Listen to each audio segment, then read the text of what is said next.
See if I can get that. Oh, hi guys.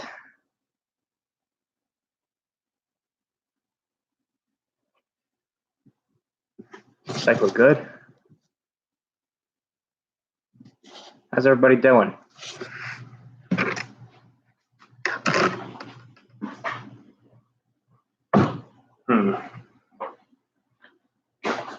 Trying something a little bit different this time.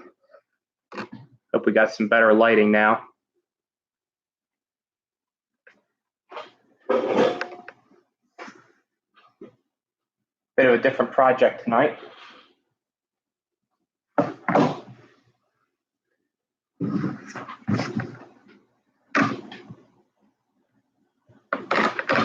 Everybody, gonna try some electroplating tonight. Well, at least start to try some electroplating.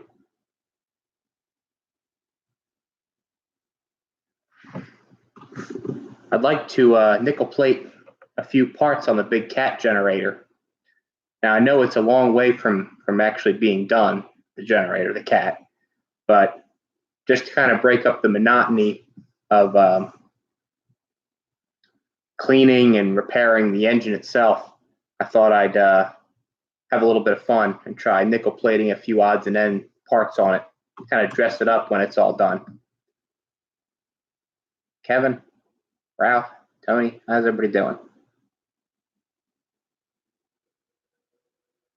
Got a different setting tonight. We're down in the basement. This is my kind of impromptu workbench down here. Still haven't gotten it quite set up yet. Got some better lighting though, at least.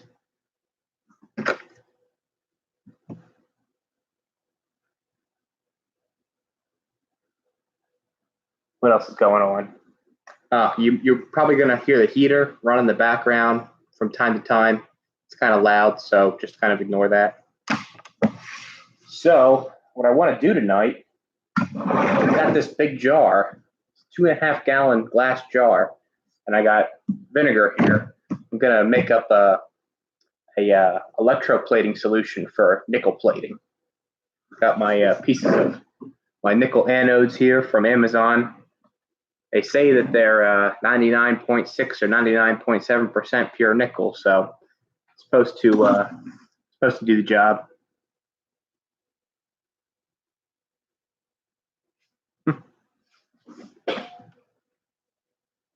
Reproduction nameplates, huh? Interesting. What are they made out of? Brass or aluminum? It's whatever you want.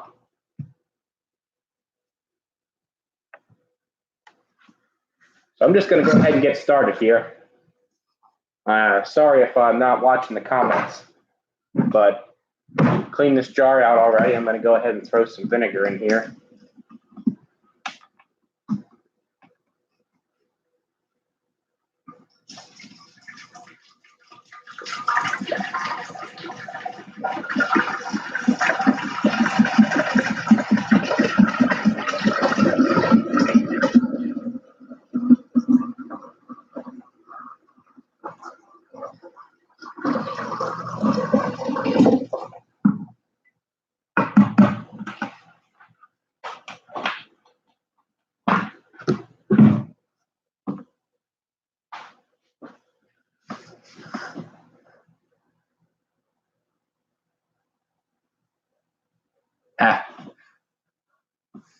You notice the train stuff in the back, huh, William? Or Will? Yeah, back over here. I have a bit of a collection of O gauge stuff from when I was younger. A lot of Christmas presents back there. Also into HO stuff as well. HO gauge. So I've got 1 gallon of vinegar in here. I'm just going to throw some salt in here now. I am not a scientist. This is not scientific at all, but this is what I've learned from watching YouTube videos. So I'm going to try it myself. A little mixing. Mix that up.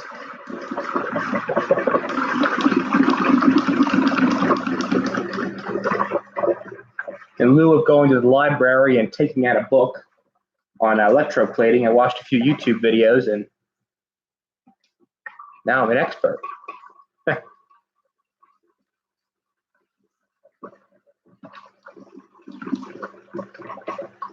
See if we can get that salt to dissolve.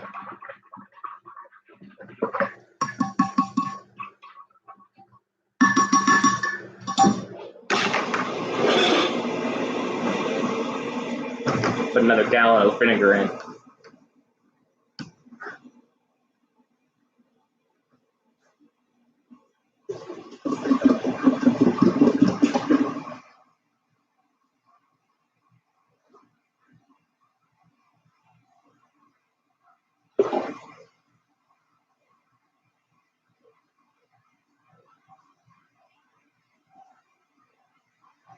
Oh no, I think they were lying to me. They said this was a 2.5 gallon jar. That's 2 gallons. Maybe not. Oh well.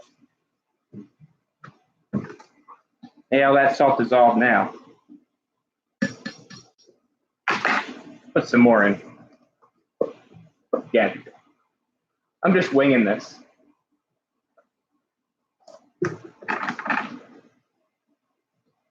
Try to get a nice conductive mixture here.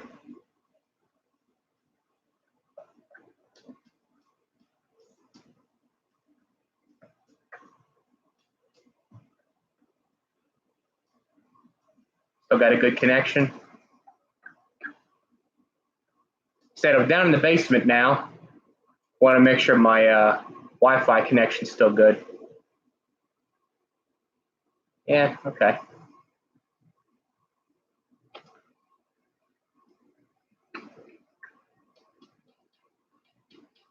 And Roy, one hell of a pickle jar, huh? I've tried this before, this nickel plating, right before I moved from the old house, and it didn't go very well. I kind of ruined the solution. Basically, I had the polarity reverse, and I ended up steel plating my nickel instead of nickel plating my steel. But if you live and you learn.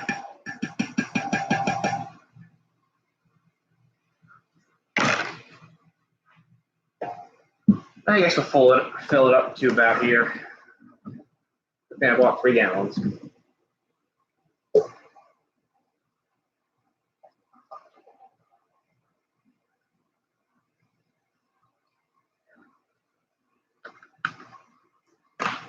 right.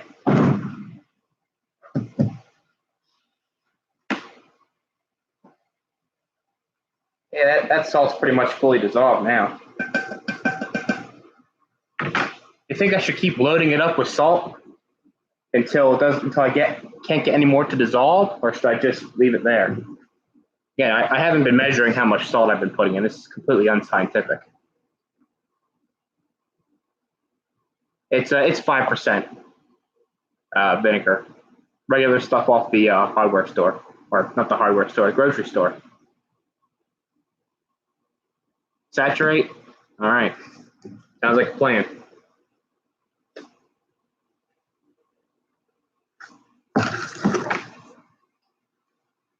I add a little at a time.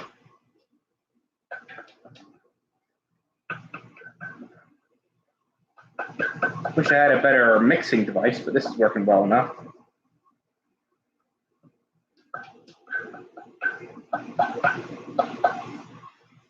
Anybody have experience with electroplating or nickel plating in a more professional manner or anything like that?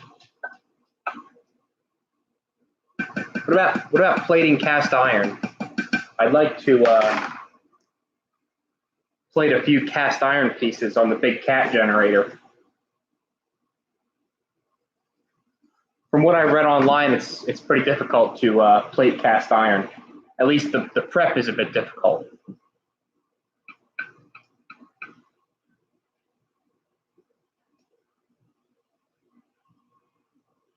Steel's fairly easy, but as I understand, cast iron is very porous, and it's difficult to get the surface clean enough to take plating.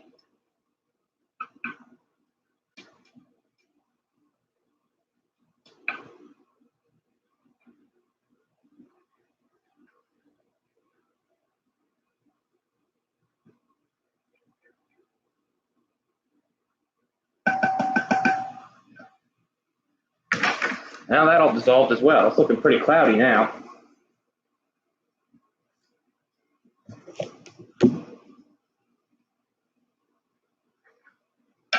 Thanks everybody for stopping in.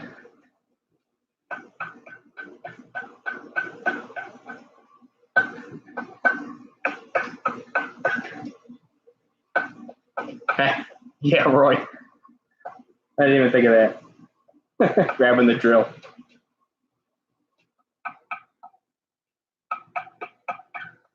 No, we're doing this old school.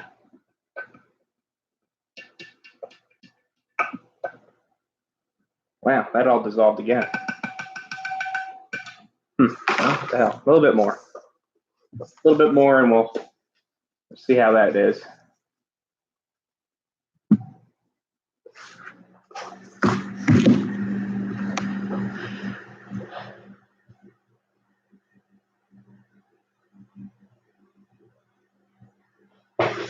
So, Drew, do you think it's possible I can get copper to plate to cast iron?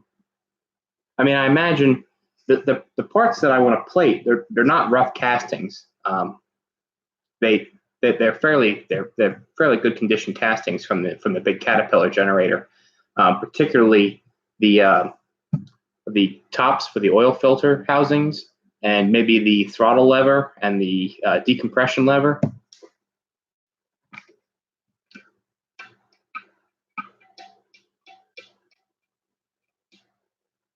I imagine I'd have to polish them at least to get a good finish, or to get a decent, a bright looking nickel finish. Polish the cast first, and then I don't know, maybe heat it in an oven to try to drive out any oil or moisture. I don't know if I need to etch it with some acid. I've watched a few videos where people use like hydrochloric acid or muriatic acid to etch the part first.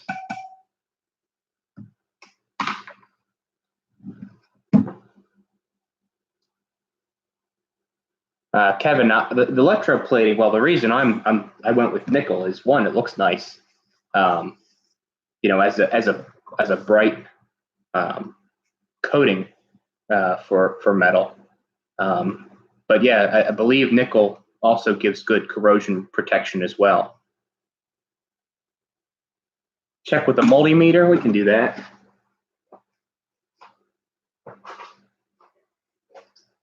Just got a little cheapie here.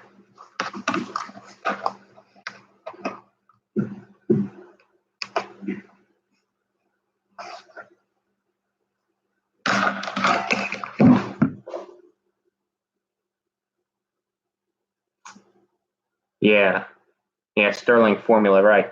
That's what I've understood, is getting the part oil free. Ricky, thanks for stopping in. So Drew, I have to plate it slowly, huh? Okay. Well, that's my power supply in the background there. I don't know, you know, it's a Chinese power supply. I don't know how accurate it will be, but I could rustle up something a bit with a bit lower power output than that. Got to plate it very slowly, huh? Well, let's see what the resistance for this liquid is so far. So I guess the distance matters between the probes. So again, no science here. That's maybe about 5 inches apart. Oh, got to go up a range.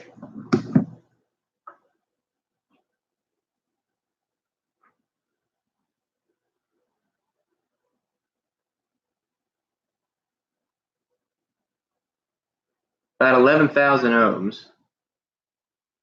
About 11K, 10.6, 10.5K at 5 inches apart. Doesn't seem to matter, actually. That's interesting. I would have thought it would matter. Whether the probes are directly next to each other or as far apart as I can easily place them, still about the same. It's going down a bit, 8,000 ohms. How's that sound?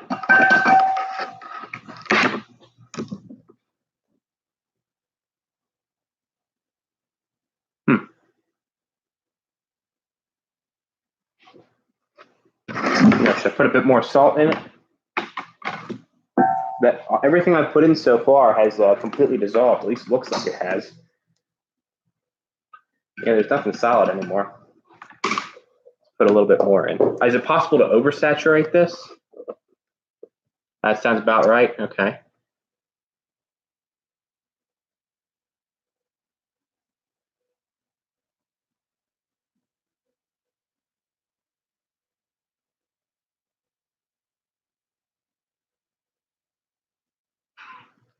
All right, a little bit more salt.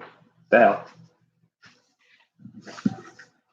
let's see how that. If we can get all that to dissolve, I'll set it up. We'll put the nickel plates in and get it working.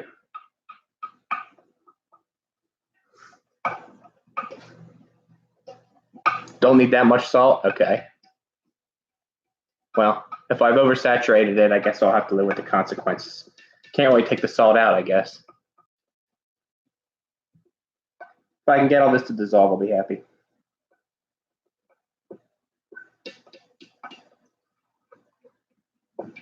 Just for the heck of it, we'll check it again with the meter and see where it's sitting.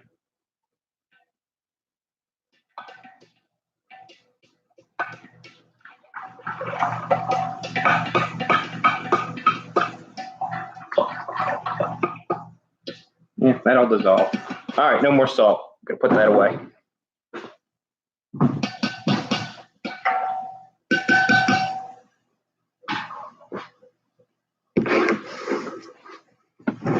Push that aside.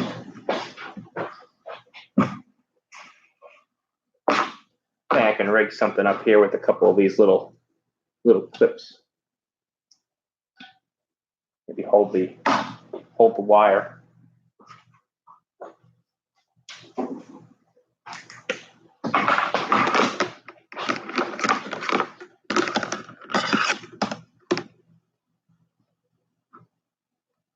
Just enough to make it conductive, okay. The vinegar by itself, well, let me pour a little bit out, and I have some remaining. Let's see what just the vinegar is.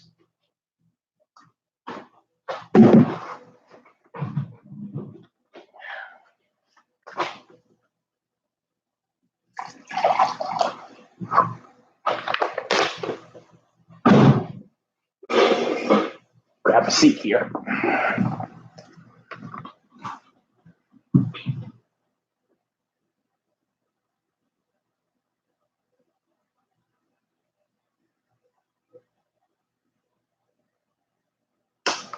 So it's about surface area then, Drew. Okay. So not necessarily the distance between the 2 points in the liquid. It has to do with the surface area. All right. Well, here's just the vinegar.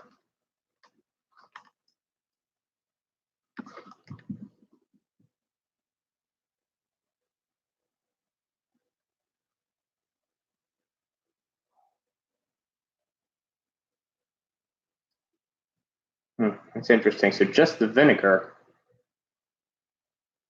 about 7,000 ohms.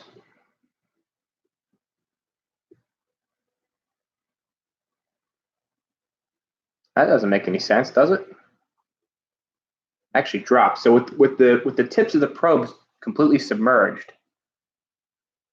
yeah, I'm about 5,000 ohms or so.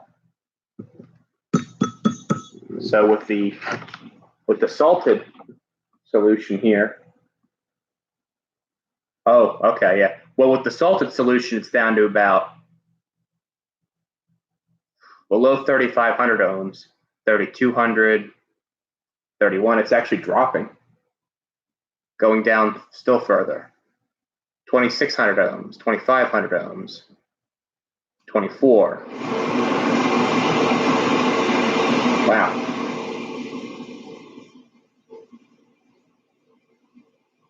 $2,000 ohms, going down.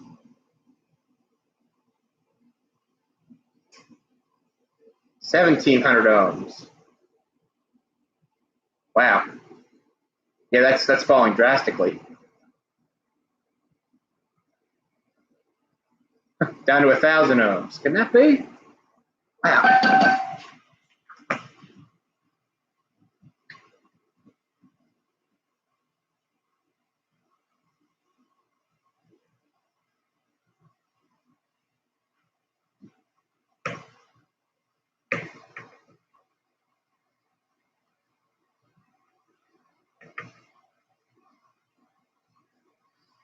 There's no Drew. There's no water. This is vinegar. I don't have any water anywhere in this process so far. Temp plays a role in conductivity as well. Okay.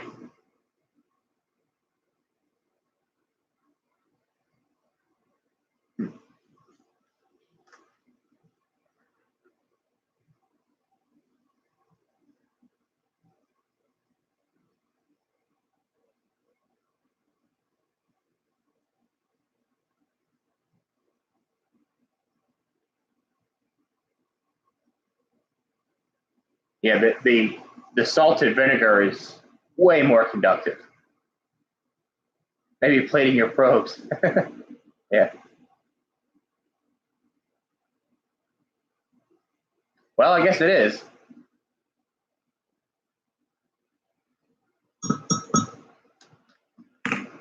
I couldn't tell you what the what exactly the makeup is here. Just says water diluted to 5% acidity. So I guess you're right.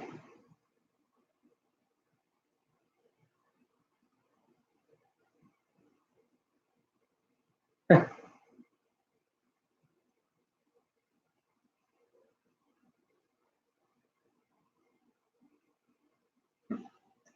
right, let's put this aside.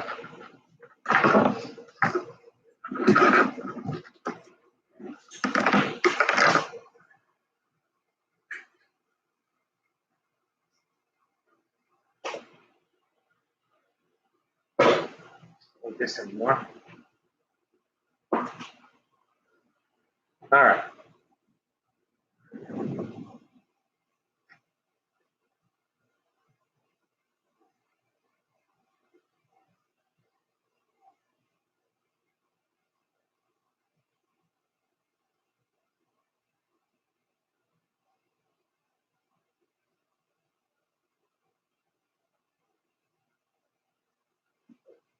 Well, Drew, I'm not using chrome.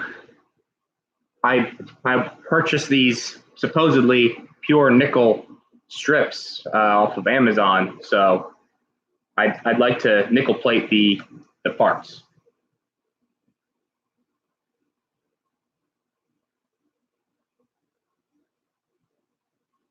Martin, is it possible that the batteries and the meter are losing voltage? I don't know. I should think the meter's current limited. I wouldn't imagine it's just running the raw power of the battery through there.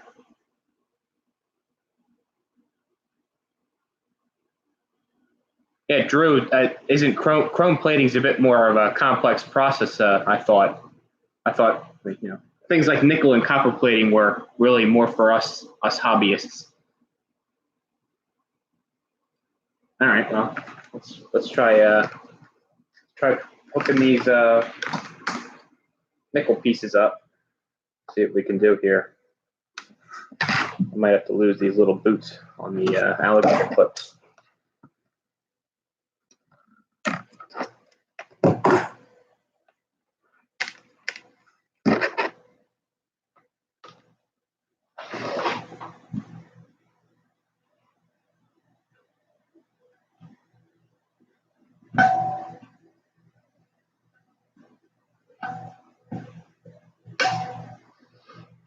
I don't think that's going to hold just fine.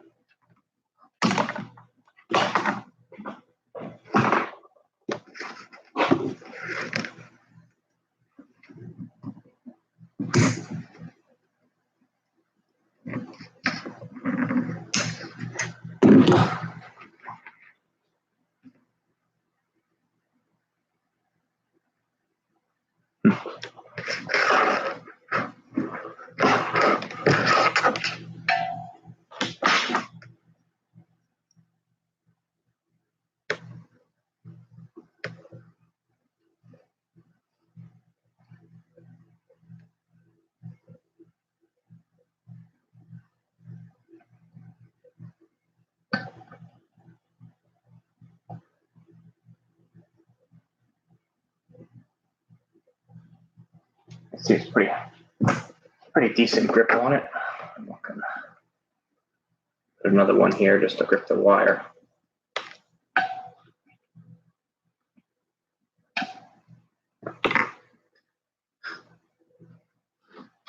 Quality product from China.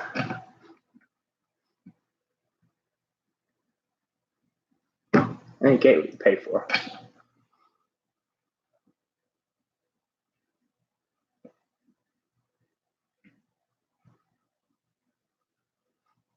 Okay.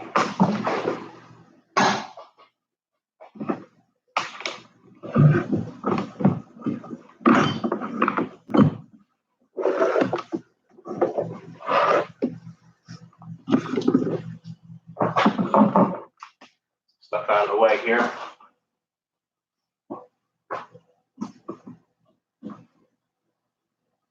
Okay.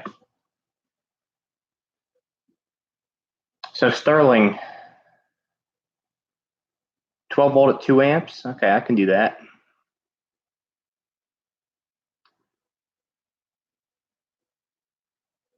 Okay.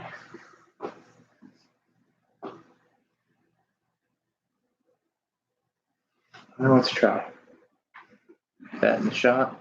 Yeah. All right, let me swing my power supply over here so we can get that hooked up.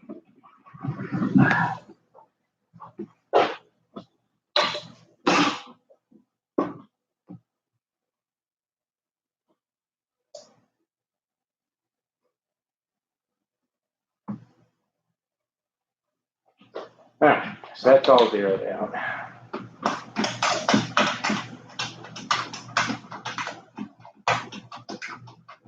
I have to make some little pigtails on this.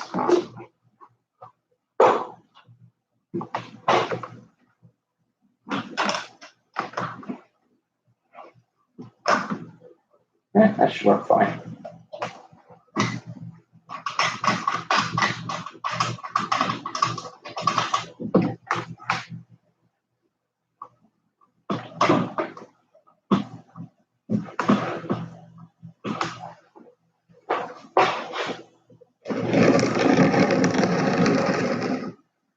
Yeah.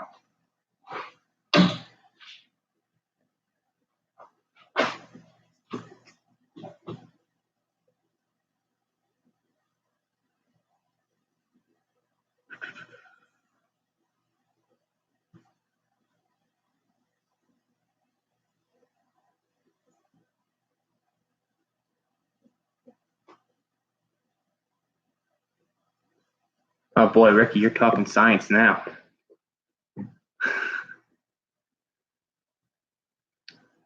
Tech Gorilla, do I have any sodium acetate anhydrous? No. What would that be? Chemistry is something I've never, ever delved into. So any knowledge you guys can share with me would be excellent.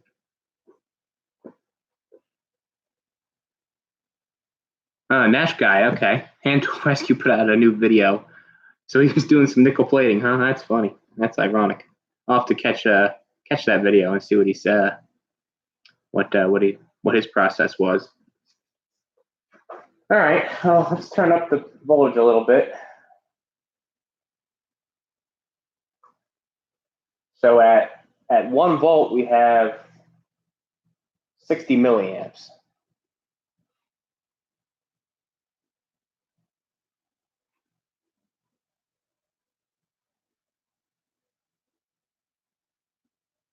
Two volts we have 280 milliamps. Oh, and the negative side is bubbling already. Wow. So I just have the 2 nickel strips in here. And from my understanding, right now I'm just dissolving nickel in the solution. Acetic acid.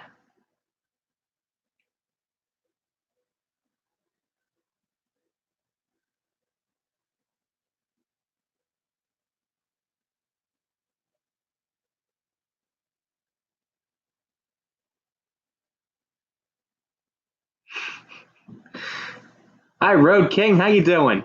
Glad you could make it.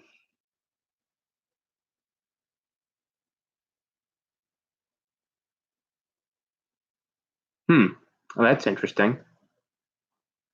No, this is store bought off the shelf. This is what I got. Vinegar. That's all.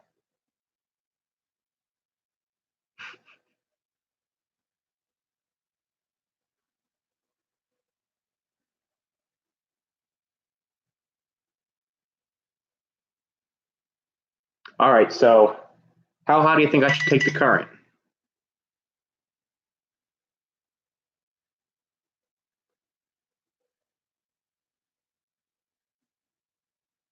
Current right now is 310 milliamps.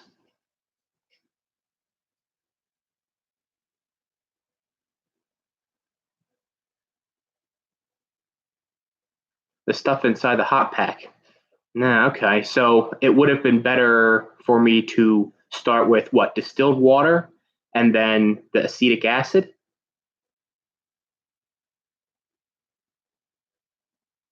How's everybody doing? Chris, Golf Man, how you doing? Drew, yes.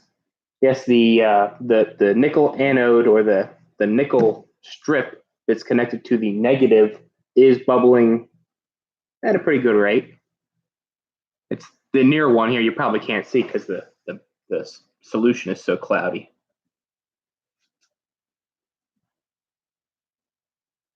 Current is based on surface area. So you want me to bring it up closer to 2 amps then? Okay. Well, let's juice it up then.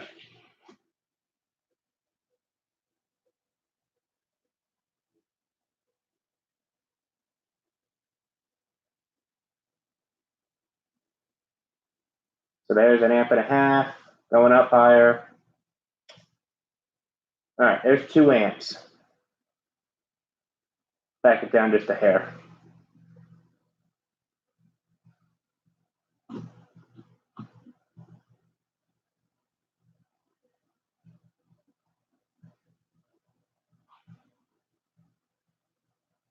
All right, I'm pushing 2 amps through it, 7.9 volts.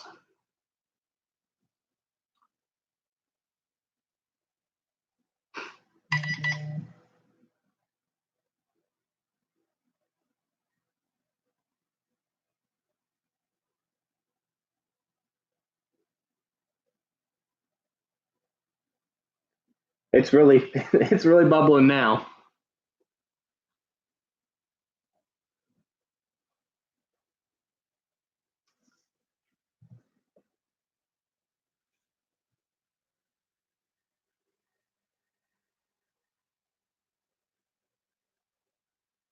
Chris, the objective for tonight is just to establish a solution that I can use for some DIY nickel plating. Probably not going to do any plating tonight. I don't have any parts prepped or cleaned or anything like that. I just I want to get the solution set up.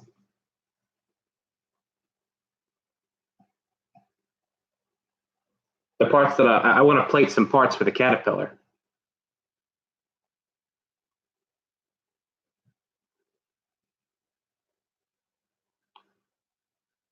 Yeah, still holding about 2 amps.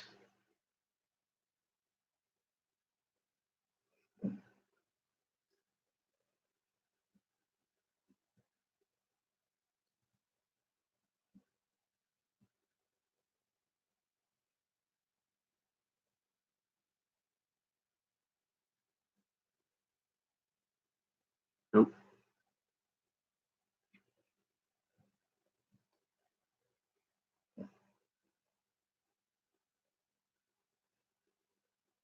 Kevin, I don't know. That's a good question.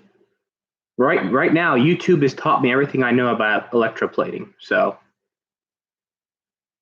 that's why I kind of wanted to do a live stream here. I want to, kind of grasp as much information as I can. Tech Gorilla, bubbles are bad. Okay, so what should I do here? Am I incorrect in thinking that I have to kind of saturate this solution with, I don't know, nickel bits before I begin plating? Because right now I have 2 pieces of nickel. One is the anode, one is the cathode. So right now I thought I was saturating the solution.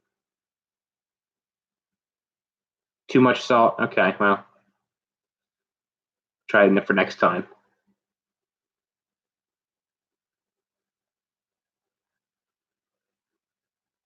Burn plating at too high of a current. Okay.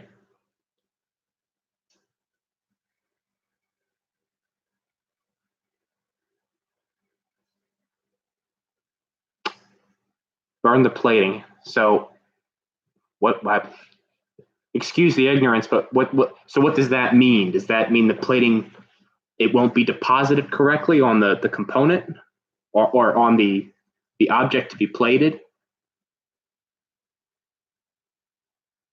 So first, I guess let me just get some clarification. So right now, the electrode that's bubbling, is that the anode, and the part to be plated is the cathode, or just somebody enlighten me?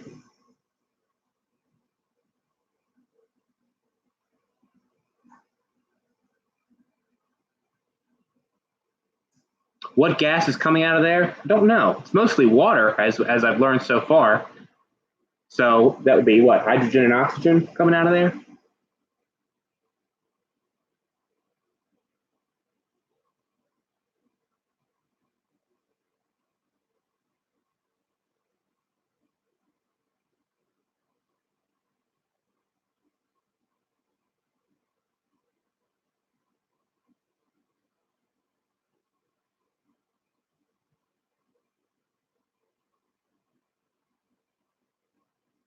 Well, I don't know how much airflow is going around here, Mike. It's not an enclosed area. It's a fairly large basement. The bubbles are explosive gas, yeah, hydrogen and oxygen. So, do you guys, is there really so much that I should be concerned? Maybe open a window down here.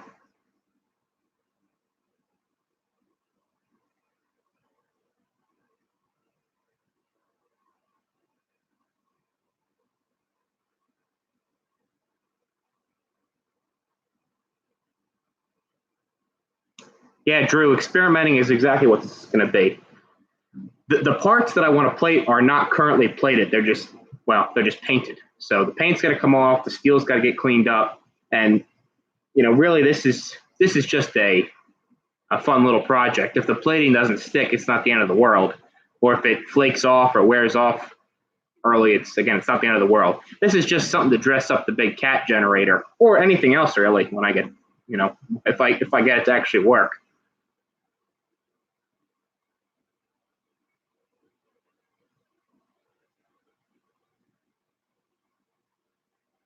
Oh man, I'm way behind in the comments here. Sorry guys.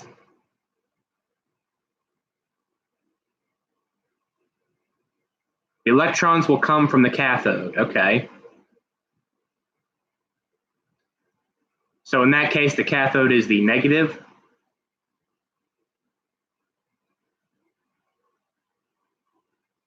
or not.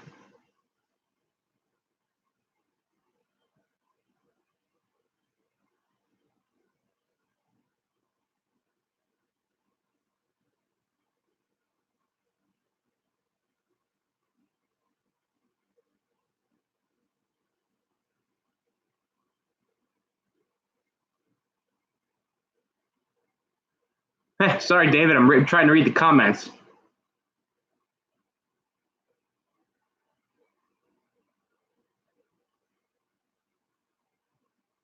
All right. Well, I'm gonna go pop a window open over here. So give me a sec.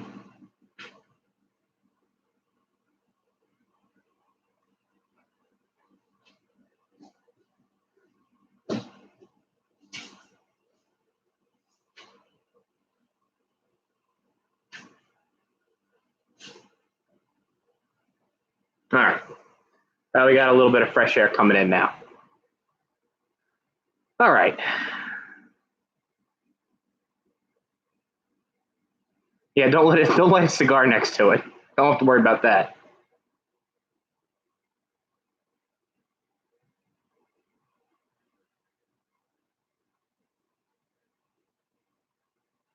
Road King.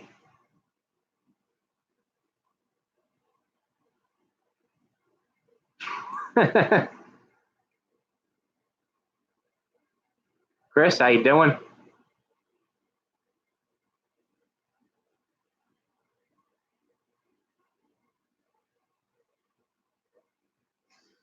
All right, so we've still got about 2 amps going through it, about 8 volts.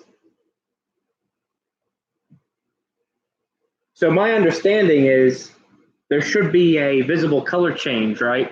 Once the solution is saturated with nickel bits or dissolved nickel. Now I'm patient. I imagine it's gonna take a little while.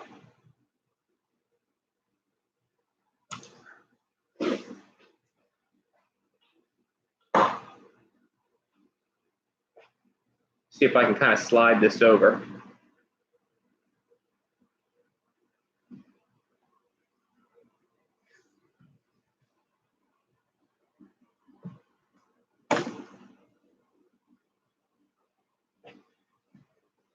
Still kind of percolating here.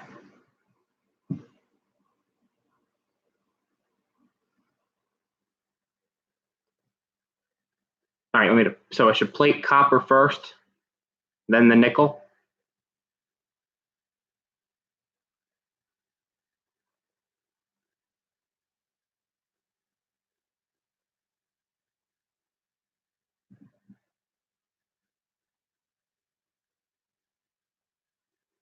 Color chains on one side, closest facing you, okay. So I don't know if this has been mentioned already. So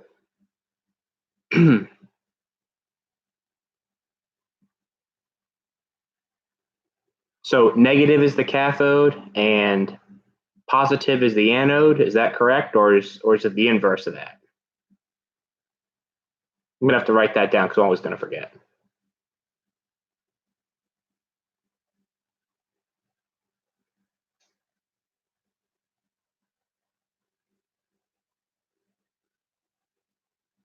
Okay. Negative the cathode, positive the anode. Okay, I'm gonna have to write that down. So now, does this process follow like the electron flow theory? So in this case, negative flowing to positive.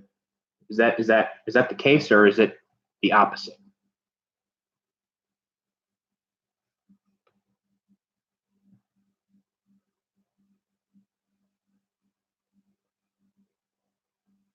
Scrolling back up to see if I missed any comments here. Bear with me.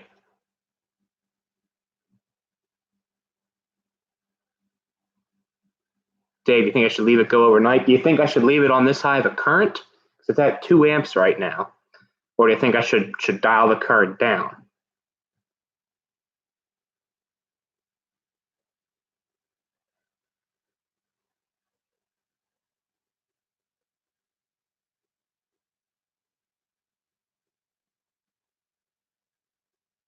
The opposite, okay. So in this case,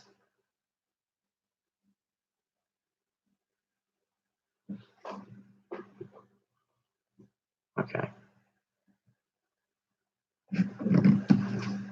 So in this case, the component that's bubbling right now is connected to my negative lead. The anode is what would be plated, right? And then the cathode would be emitting the element to be plated.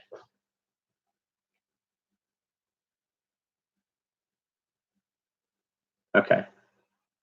So we're following the current flow theory then. Okay.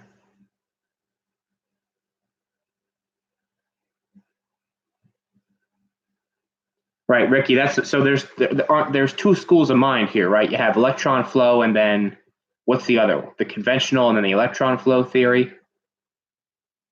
I kind of get confused here. So the anode emits the element.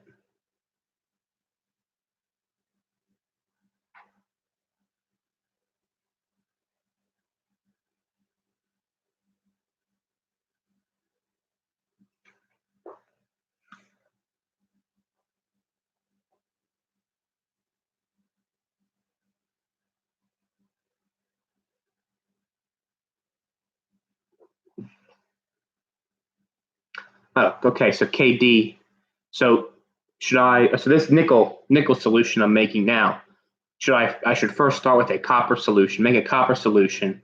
Plate the component. Polish the copper, and then put it in the nickel solution. I should get a uh, better result with the nickel then.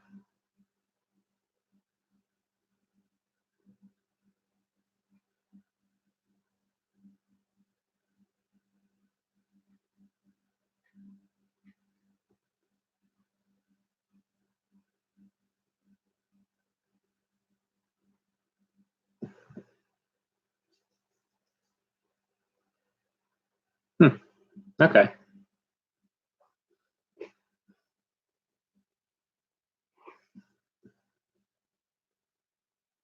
Interesting.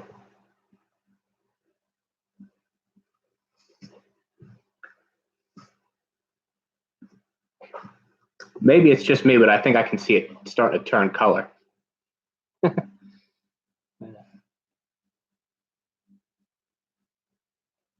Still 2 amps and 8 volts.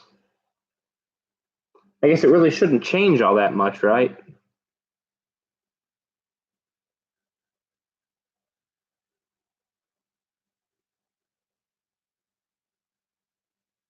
So Drew, neg is the absence. Oh, well, that's going back. Okay.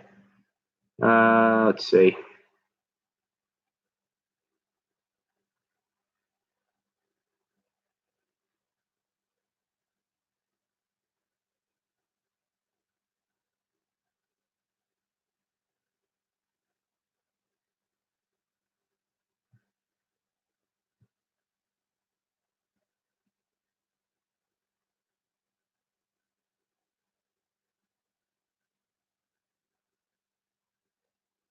Okay, Robert. I think I'm beginning to understand.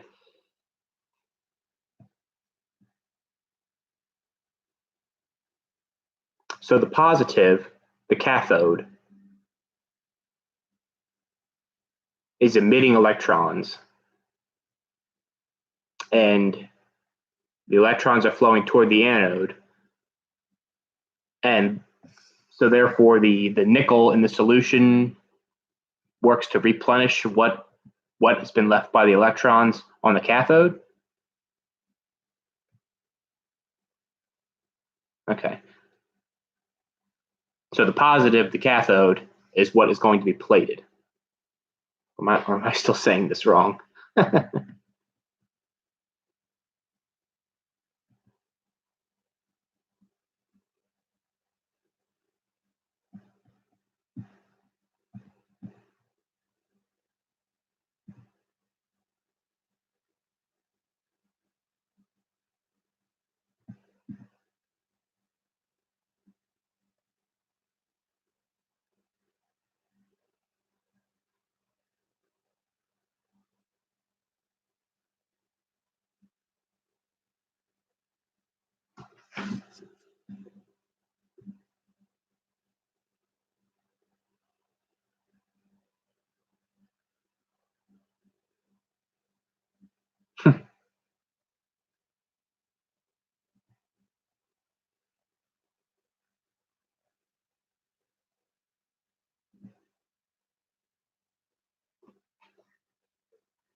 Sorry, everybody. I know I'm not saying anything. I'm just reading.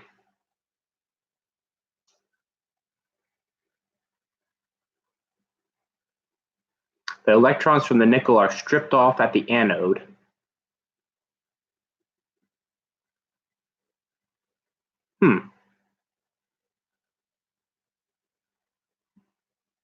Interesting.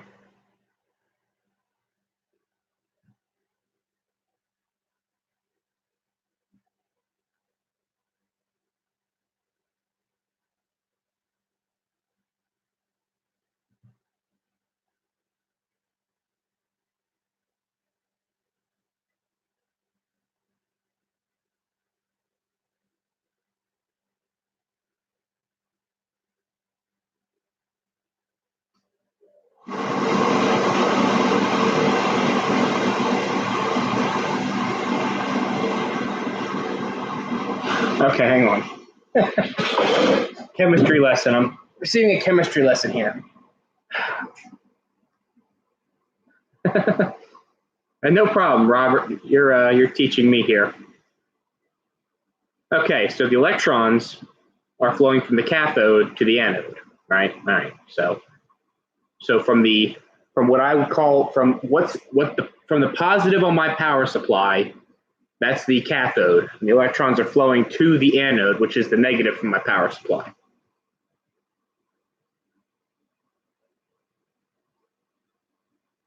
Right. And there's a surplus of electrons on the cathode.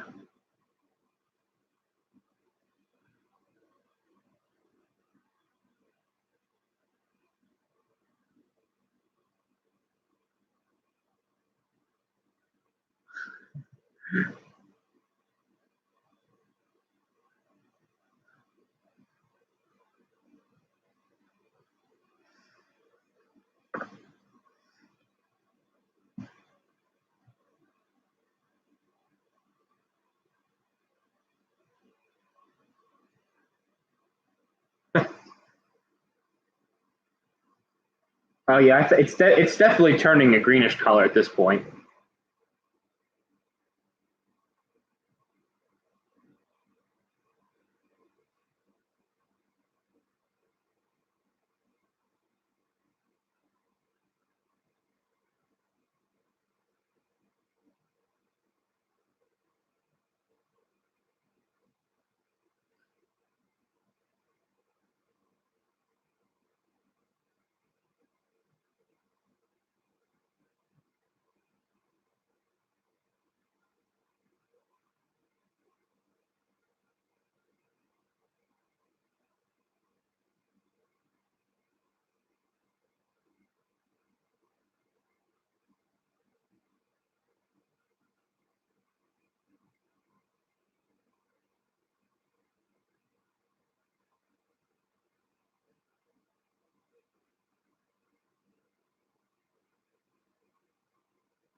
All right.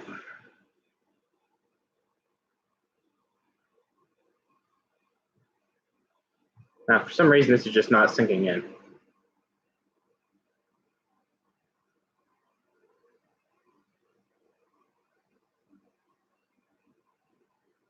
Let me scroll back up and reread that.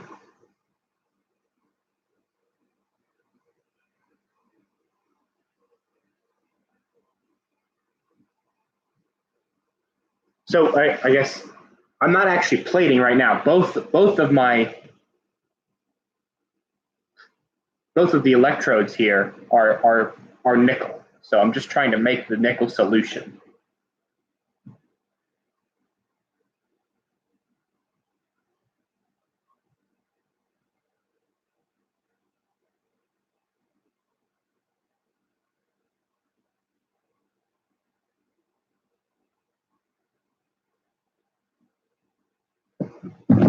I might have to Google this.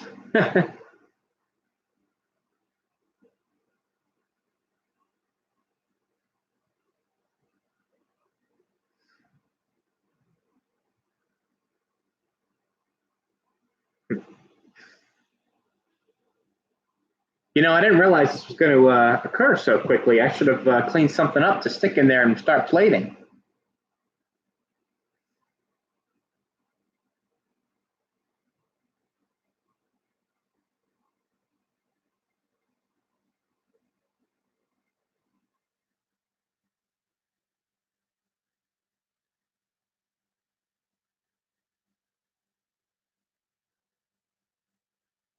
So it's the opposite of electron flow, Robert. That's interesting. So that makes a bit more sense now. Now I can. It's just a power supply fan. All right, so that makes a bit more sense now, Robert. So it's the opposite direction of the electron flow. So we're going with the electron flow is positive to negative. Is that what the consensus is?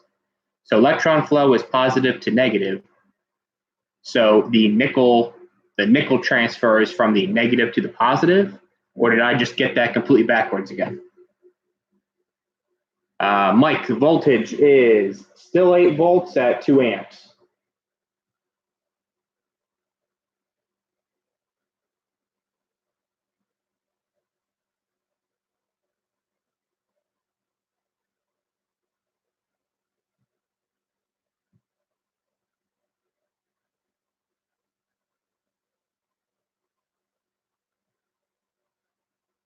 Oh, hang on.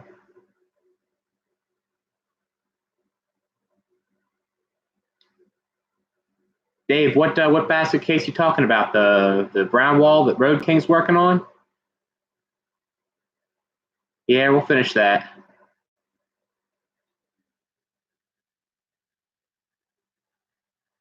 What's on the shelf? Yeah, trains. Yeah, there's some of the old O-scale train collection up there. One day I got to get those back out. Have you ever used the Nick Gruz method for electroplating? No. No, I'm not familiar with that. Do you know who Nick Gruz is at least? No, I do not. I do not know who that is. Look at the bubbles. Yes. Bubbles are coming off of it, Robert.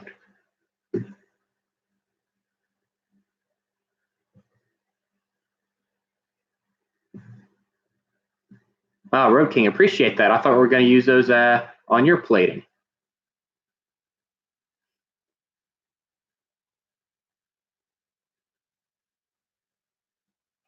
Okay. Yeah, Robert, that's what I thought. Sorry. Yeah, electron flow, negative to positive. That's what I've always been taught. So the nickel transfer is from positive to negative. So the nickel in this case is actually being transferred to the electrode that's bubbling right now. So that's what's being plated, correct?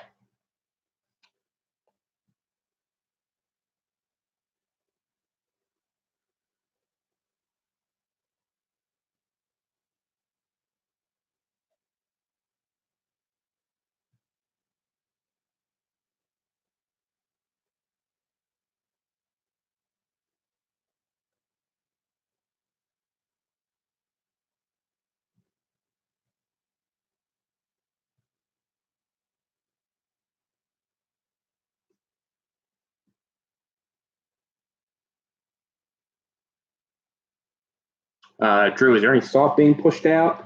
Let's see if I can get my stirrer back down there. There doesn't appear to be any salt. Maybe a tiny bit. What is that? Yeah, there was a tiny bit of salt, I believe, that fell out of the solution laying in the bottom, but by just agitating that slightly, redissolved it.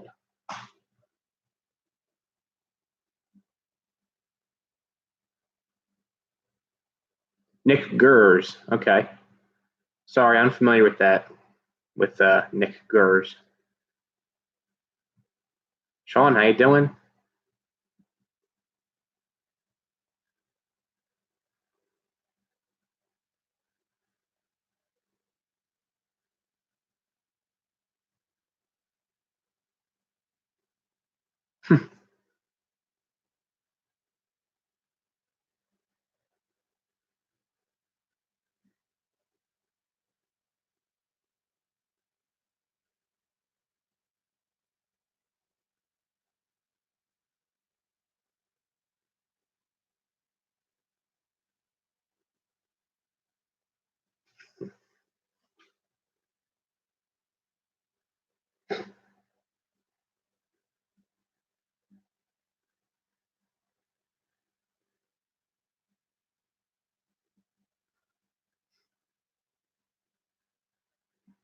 Well, what do you think? Do you guys see it change in color there? Definitely starting to turn a bit of a green, blue green. Well, while that's percolating there, I had another question. Let me scroll down here.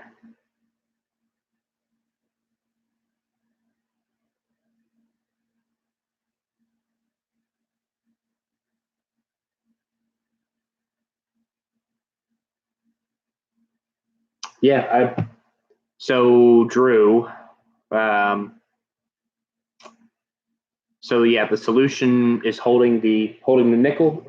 So is it possible that this will become so saturated with nickel that it will precipitate out and kind of lay around the bottom,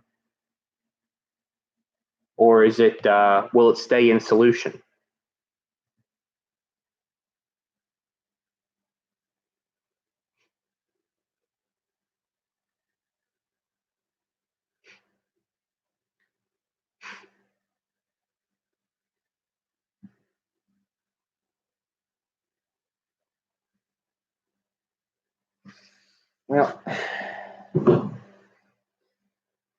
Well, anyway, like I was saying, I do have another question. Not to go off the topic of the electroplating here, but maybe you can help me out with something else.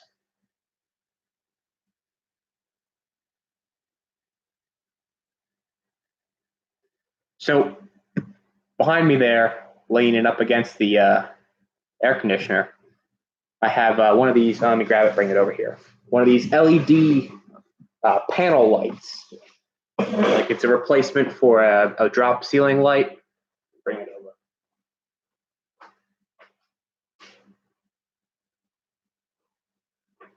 So I picked this up recently. Now, part of the basement is finished, and it's got a drop ceiling in it. And I wanted to replace a couple of the damaged or non-existent lights in there with a couple of these LED panel fixtures. Right, so nothing special there, just a panel light. I've never worked with these before, and this is a dimmable fixture apparently. So I hope it is. It's what I bought it as. So I'd like to be able to dim the lights in the other room where these will be installed. Question is, how do you parallel dim multiples of these fixtures? This has the 0 to 10 volt dimming operation or dimming driver. Anybody familiar with those? Can give me a little bit of insight.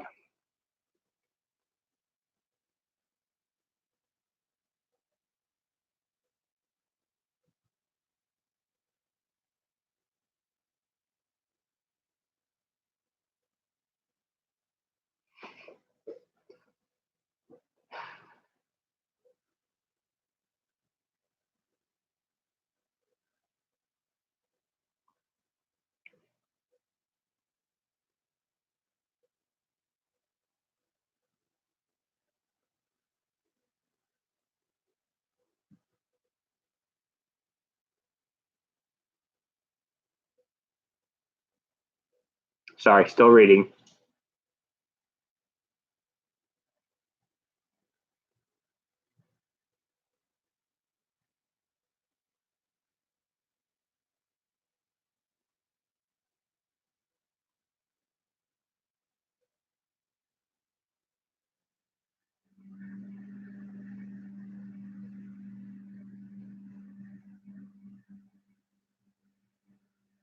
Rob, too modern for you, Robert?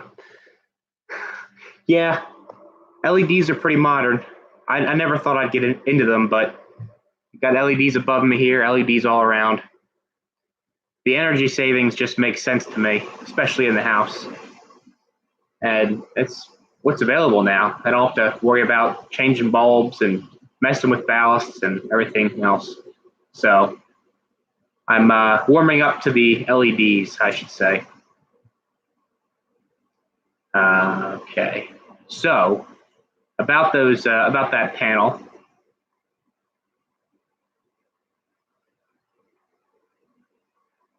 So when we say wire in parallel, the AC line, the 120 volt supply, they're all going to be on the same switch, of course. So these use the 0 to 10 volt auxiliary dimming wires, the purple and gray wire here. Set this up here. So the driver just has these two little guys coming off of it. So would I just parallel these through all of the fixtures? Probably going to be 5 fixtures. Parallel the gray and purple and then send them to the dimmer.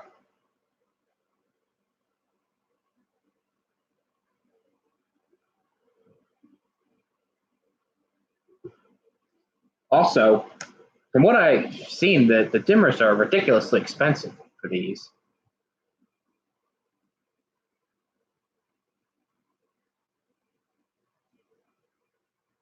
I don't know, just looking into it.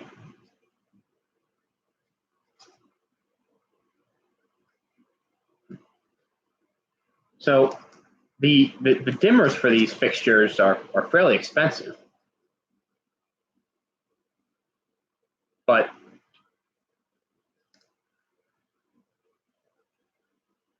as I understand it, it's a 0 to 10 volt signal. So really, like a potentiometer placed across here would make would give them that signal if it was set up for a voltage divider. Yeah, it's not a simple current restriction, exactly, Robert.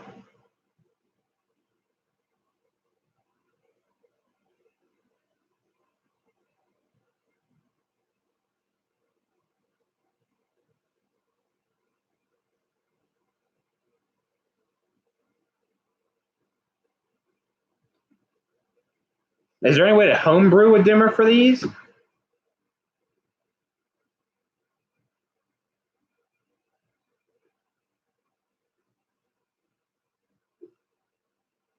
I'd be curious to power this fixture up while we're letting this electroplating solution brew, and actually put a meter on these leads and see what their output is.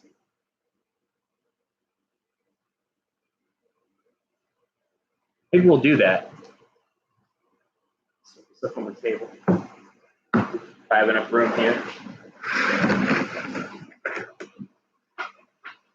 Move this down a little bit.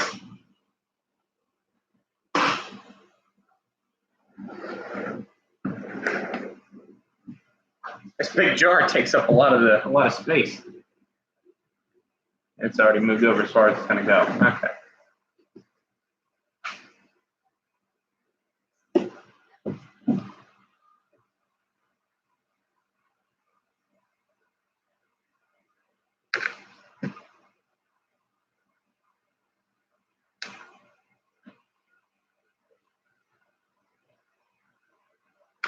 Okay, so I did bring. I don't have. This is probably the closest thing I have to like a small potentiometer. This is a 500 ohm rheostat. Would this be suitable to use with this just for testing purposes, or is 500 ohms is that going to allow too much current? So, as I understand the way these operate, take this off of here. One lead floats at 10 volts. This is the way a quick internet search has kind of enlightened me. So one lead is sitting at 10 volts. I don't know if it's 10 volts above ground or what, or just some separate voltage reference. And then the other lead is what needs that variable voltage signal. So when they're open circuit, or the one lead might be ground, when the circuit between these is open, the light is at full brightness. When they're shorted, the light is at its maximum or minimum brightness. So the idea being you need a voltage divider between these two, but is 500 ohms going to be enough resistance or impedance to prevent this from seeing a short? Or do I need something like 1,000 ohms or 10,000 ohm pop? I don't know. I guess the only one way to do is hook it up and try.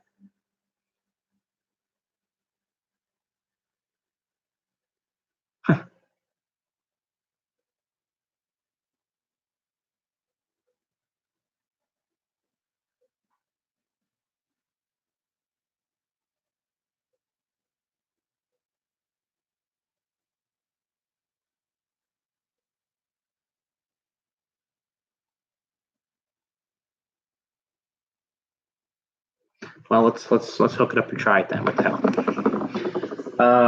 You want to see the label of the fixture of the driver? I'll say. I think I turn this up here. This is probably not quite working very well, is it?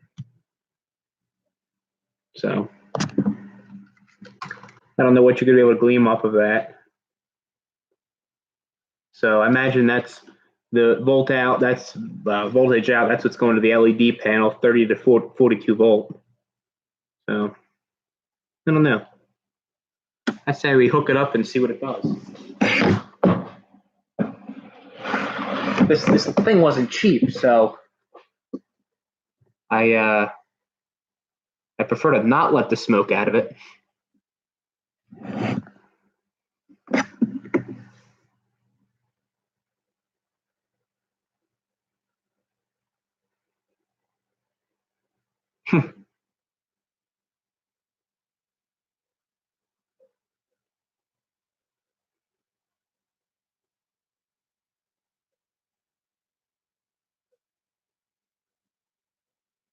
All right, well, let's hook this up. I got a cord here. Let's see.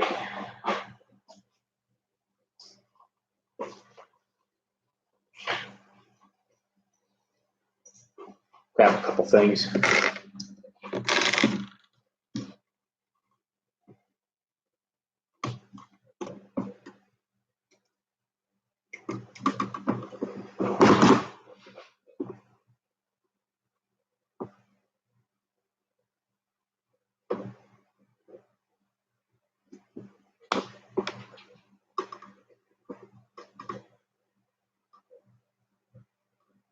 Read the label tag again.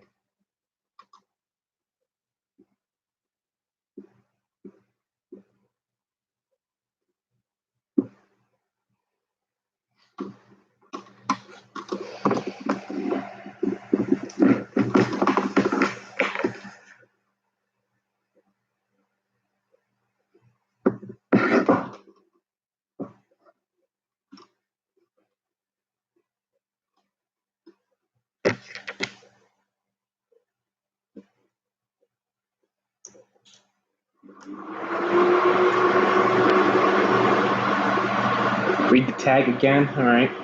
No. Let's see here. So input voltage is 120 to 277, 50, 60 hertz, no problem. Max current in 480 milliamps. Power in 45 watts. Power factor is better than 0.9. Voltage out 30 to 42 volt. This is the driver data plate I'm reading. Max current out 900 milliamp. So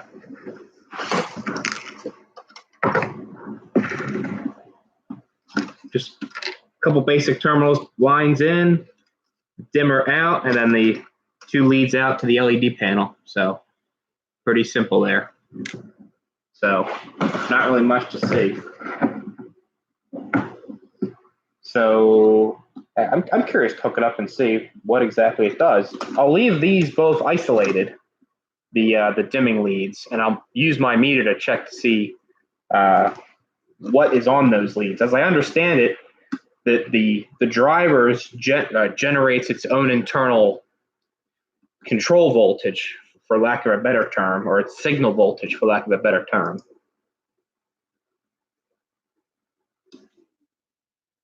Hydrogen exposure at the same time. I didn't even think of that. Oh, maybe this isn't the best time for this, huh? Let me let me turn off the electroplating for a minute while we try this out. Good catch.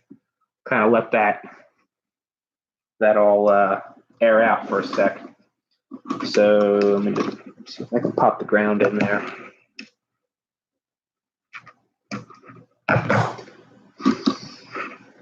I can't stand these little push-in terminal things.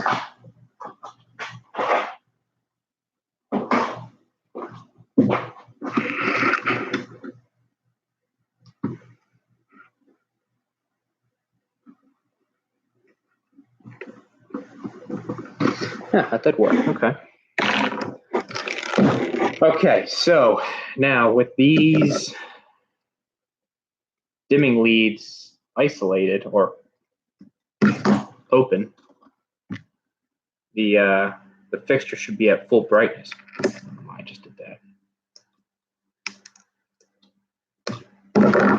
So let me just cap these off.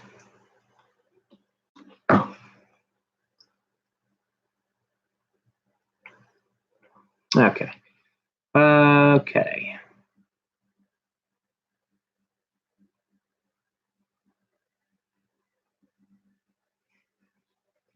All right. So got our line hooked up, line cord hooked up. Dimmer leads are disconnected, insulated from each other. So that circuit is open, so the panel should be at full brightness. I'm trying to think of a way I can prop this up on something. I thought my old amp probe case.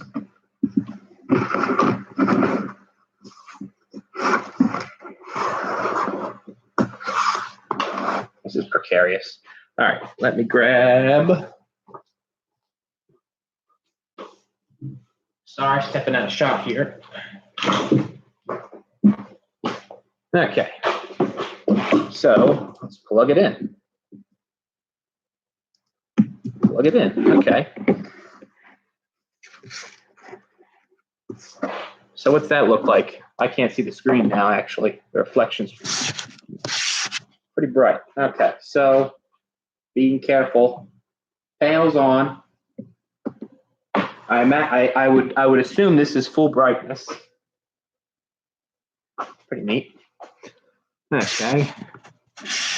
Sorry. It's pretty bright. All right, reading.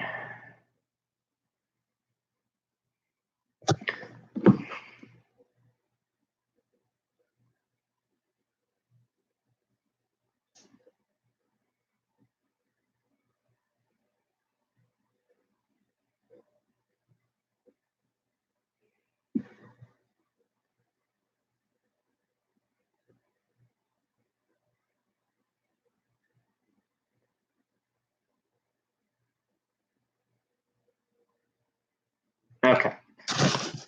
So let me bring it back down here. So now what we're going to do is, let me grab the meter, little voltmeter out. So now, as I understand it, one of the dimming leads should have a 10-volt signal on it. Let's see.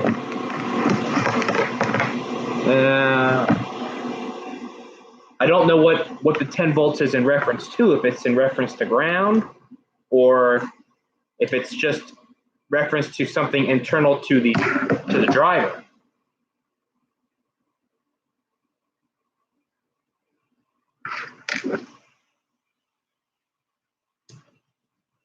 Okay, so beads are stripped. Turn that meter so you guys can see what I'm looking at. Probably no way you're gonna be able to see that. Oh, you might be able to see that. I don't know what I'm doing there. So between the two,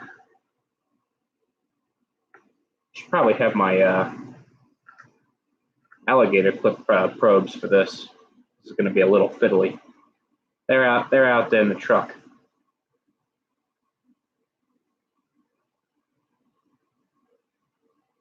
So perhaps AC.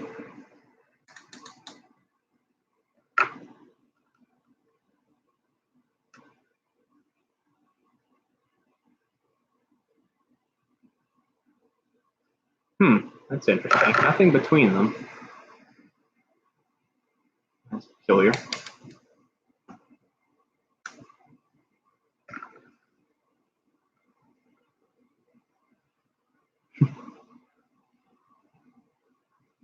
Reference to the other isolated wire. Okay.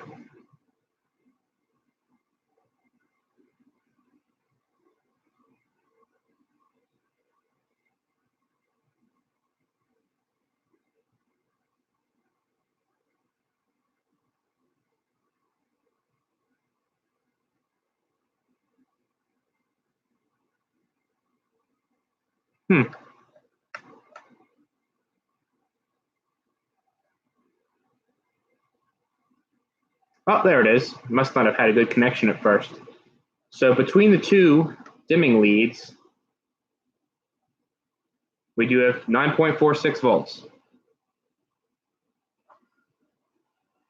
So is that floating above ground?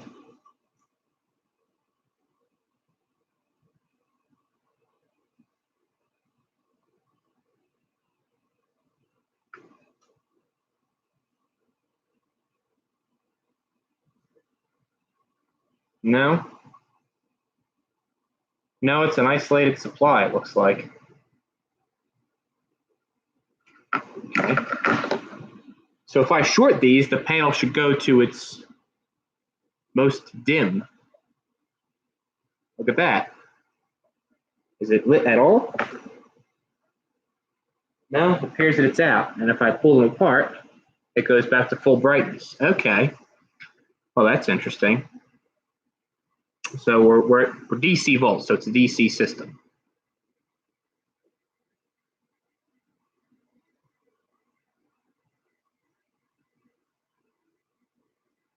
Yeah, so that's the next step.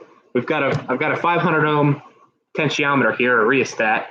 So I don't know. Well, let's see.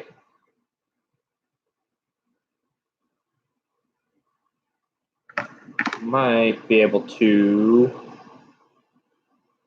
probably got the side of that on there. I'm not gonna be able to hold that. Give me 1 second.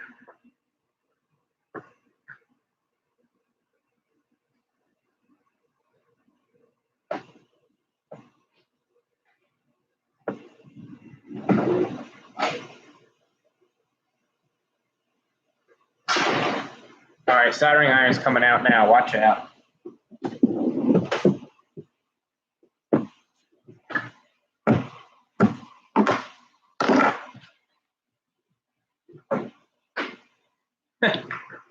Let me unplug this light.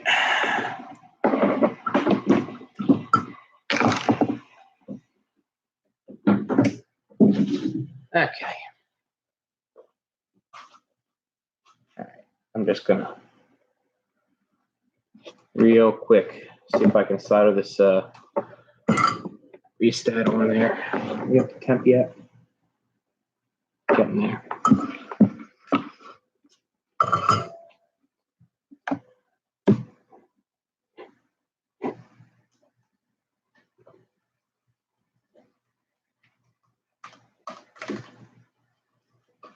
What's everybody saying here?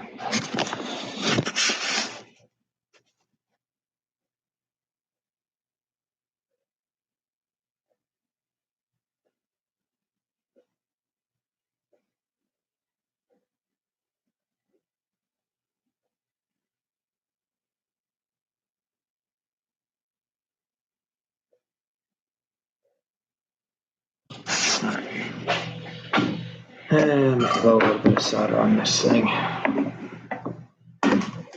Yeah. The bench is pretty crowded at this point.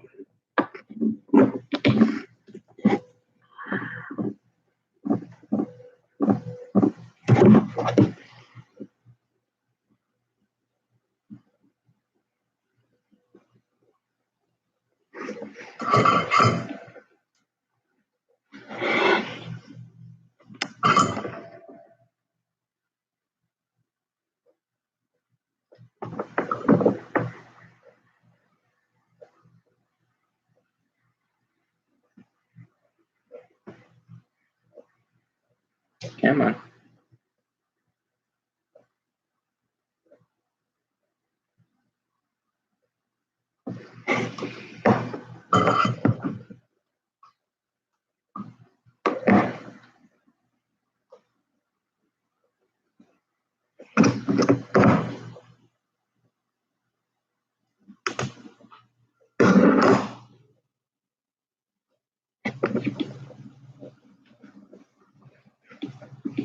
Turn this up for this one.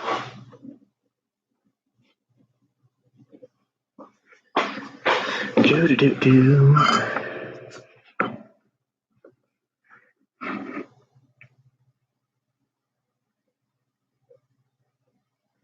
There's a huge blob of antique solder on this lead here.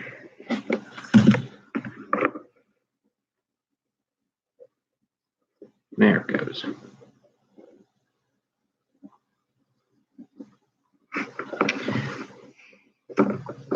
funny, this potentiometer is from a generator, actually, from a voltage regulator.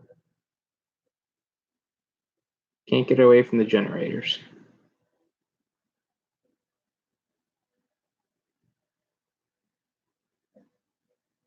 Let's try that.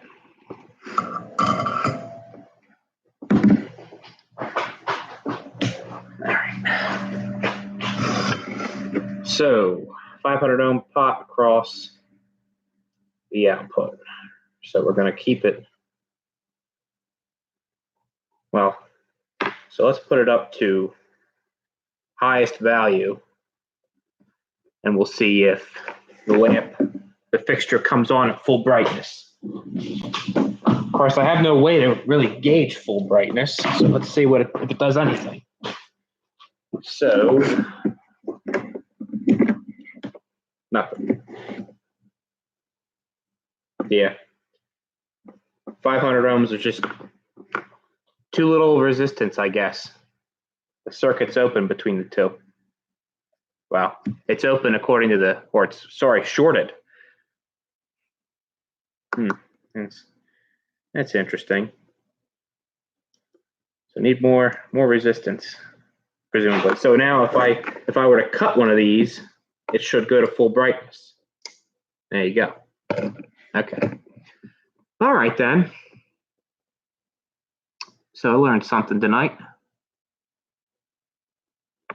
Now I can't read the screen anymore. Let's try that. Do.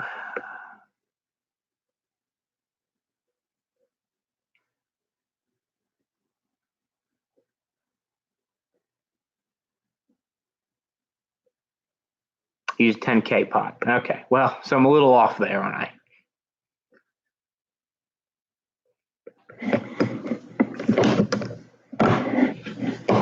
All right. Well, fair enough then. Let me see. Stand by 1 second.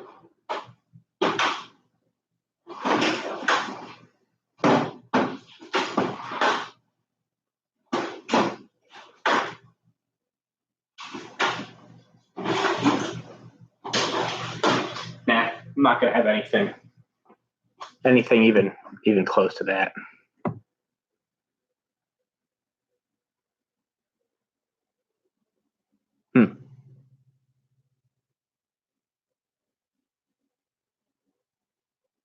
Try the train power switch. Well, I don't want to apply anything to these signal wires. The ballast or the driver of this fixture is generating its own output signal to be varied.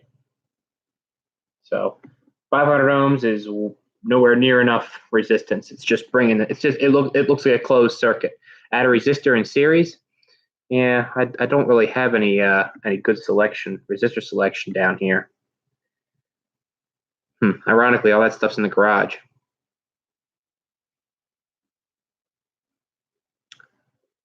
They need a power supply. I don't think it's a matter of interrupting the pulse, because it's basically, this is analog here as far as I'm understanding it.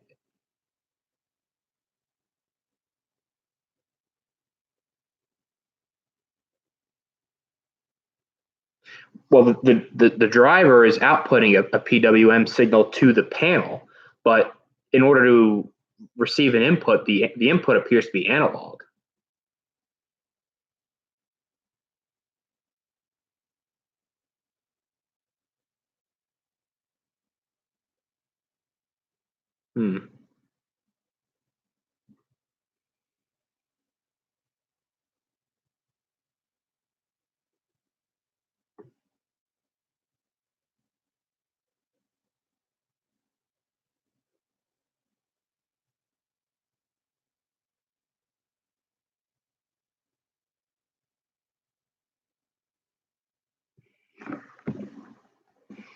Well, let me pull the chair down.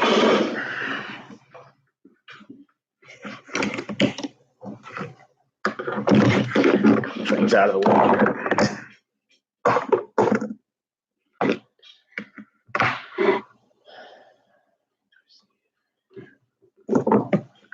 goes. I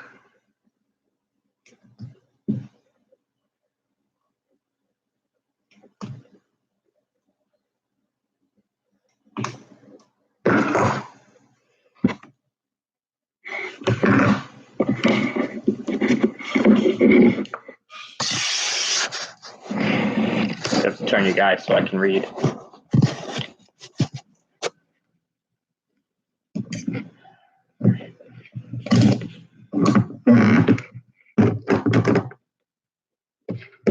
Any way you're gonna be able to see this meter?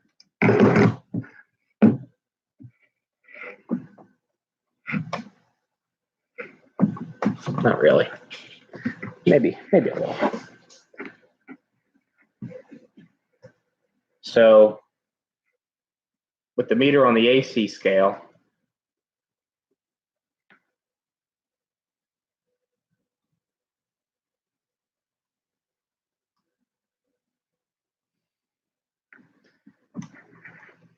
the meter doesn't detect anything on its AC scale. But I have my 9.4 on the DC scale.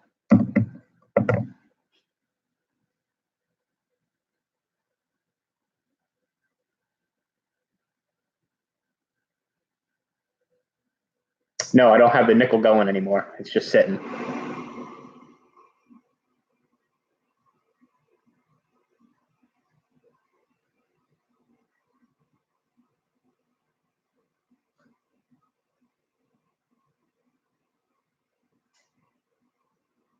Said I don't think it's.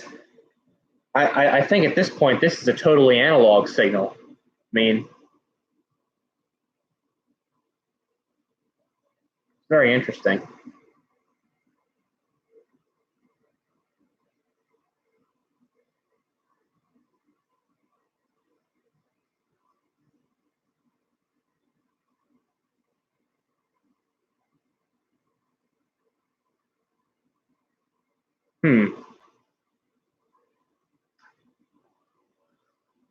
Don't think I have anything on the shelf over there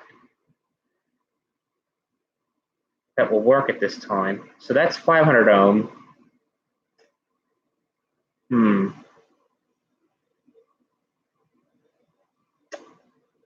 Something closer to 10K. No, the meter doesn't have an RMS button. I'm assuming this is a true RMS meter, so they'll know. It's made by Ideal, or at least branded Ideal, so it can't be that bad.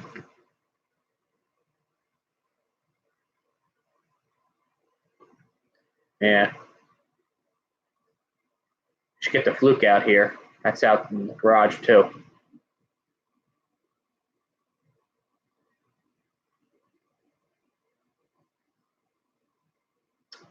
Checking the current. That's a good idea. Let's do that. Well, that will probably short it, will it not? And if we short it, lamp goes out.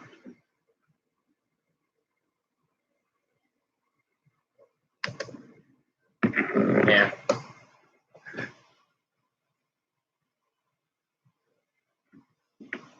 Yeah, that's not going to work. We'd have to check and see what it was actually, other than open or close.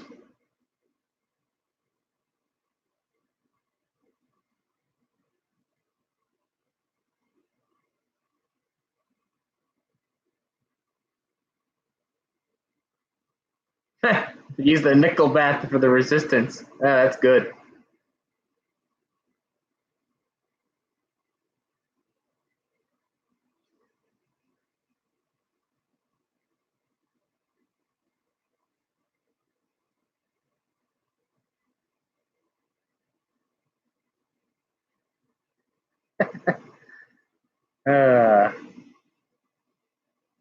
Robert, did you want to know the current, the AC current flowing to the driver, or did you want to know the current for the dimming circuit? What time is it? No, it's only 20 after 8.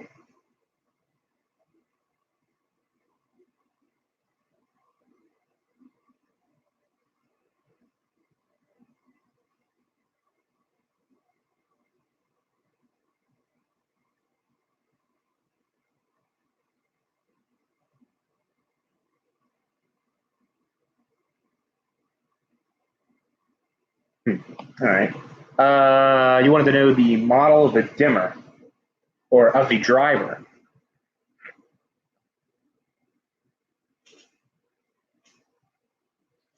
That's a long model. It's branded as an Eaton model ELL-CCD-UNV-A, and then a lot of numbers after that.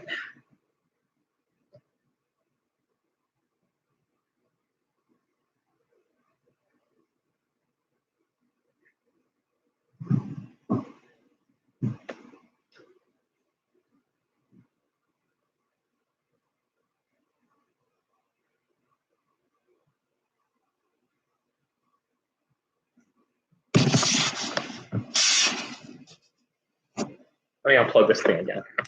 All right, now I can read.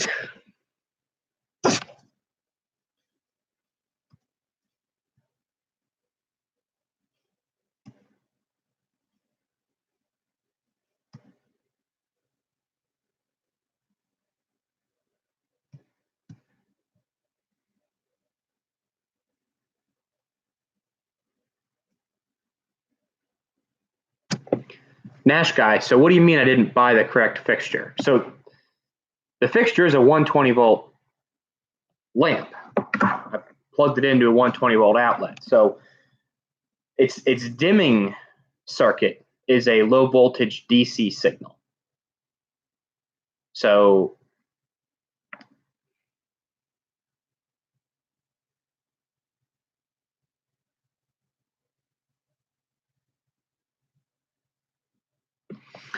well, yeah, it's exactly that's the driver, the essence of the driver on this box here. So taking the 120 volt AC line,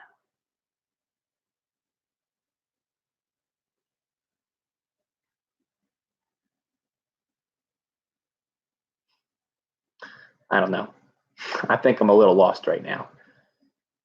Because I don't need to dim these fixtures. It was just a nice option.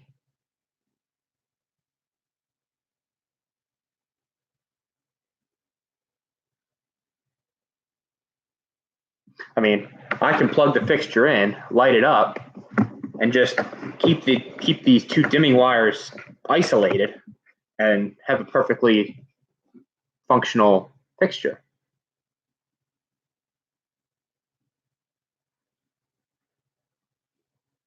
I think we're all kind of getting confused here.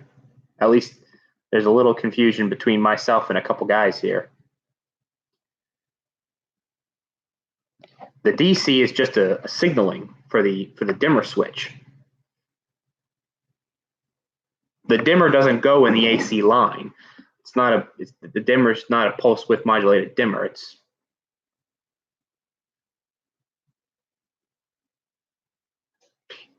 yeah.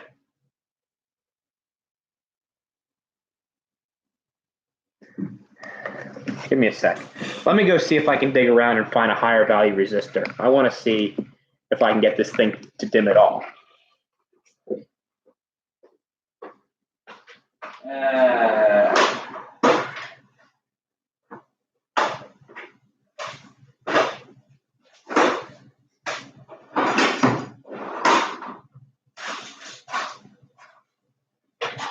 Stand by, just rummaging around here.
Now, these are all pretty low value.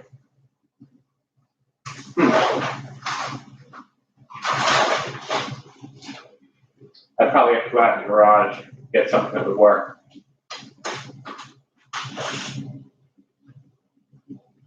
Nope.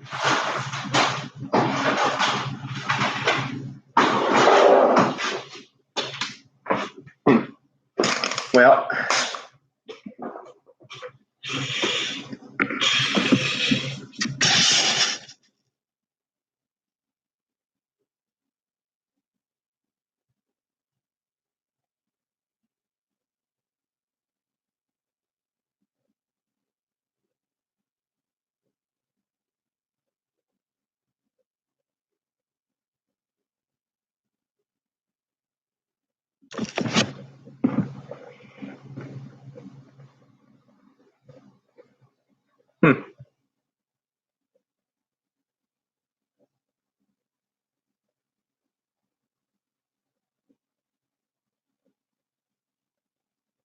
all right, well, I guess that's enough experimenting with the light fixture for tonight.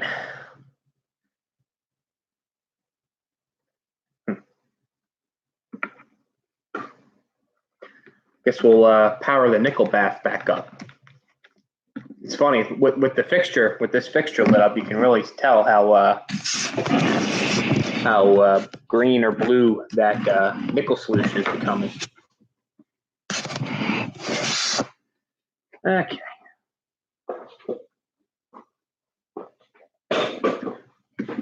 Disconnect this.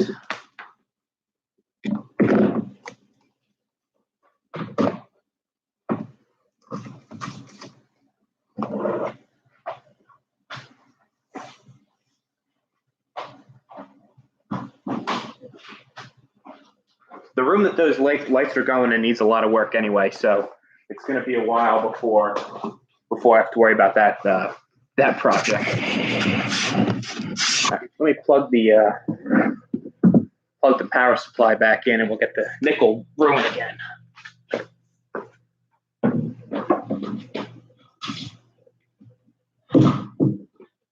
Get this out of here.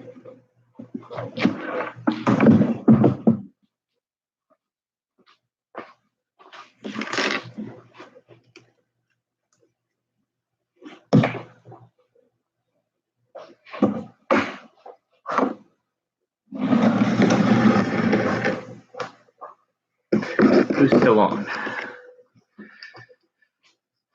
Do.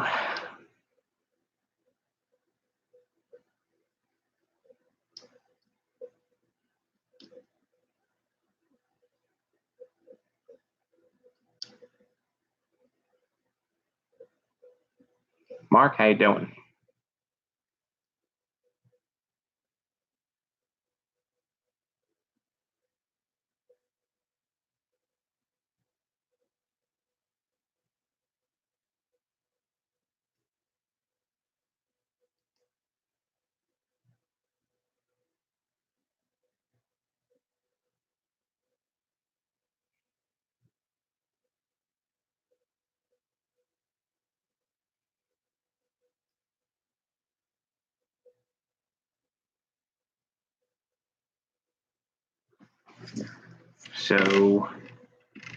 So what now? Huh, so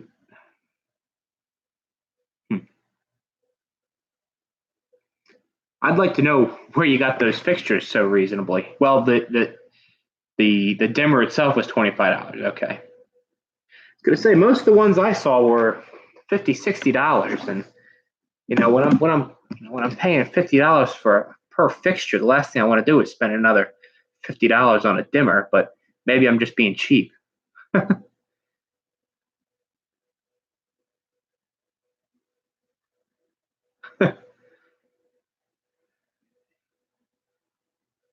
Oh, Tony, how you doing? Haven't seen you since Christmas Eve. All right, well, let's turn this nickel bath back on here. I'm going to turn it down, and we'll bring it back up.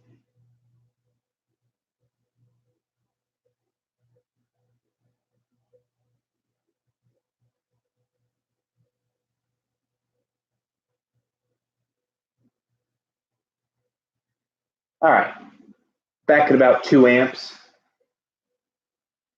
7.8 volt. Bubbling away now. Well, I guess that was a productive night, wasn't it?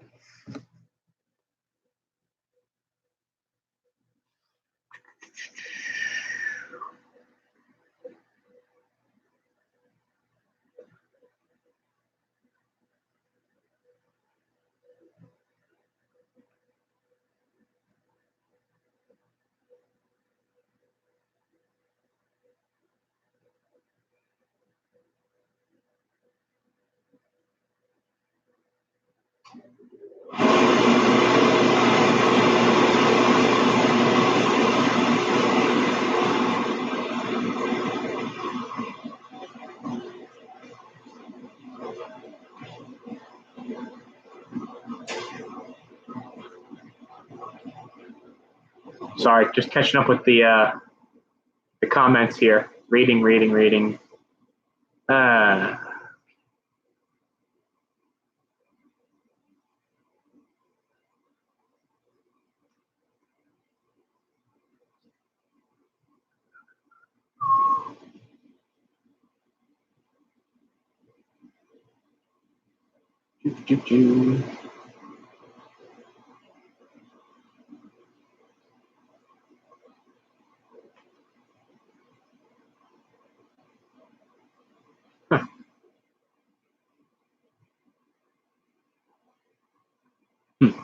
Well, I'm trying to think what else I have to work on tonight.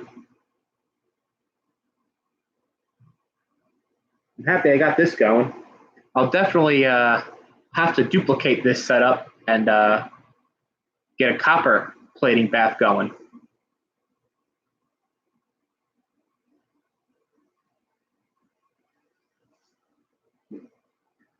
So, do you think I should leave this on overnight? I got to wake up at around 4 o'clock tomorrow morning, so that'll give it a good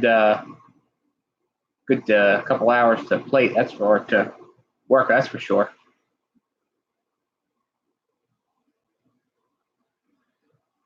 What else?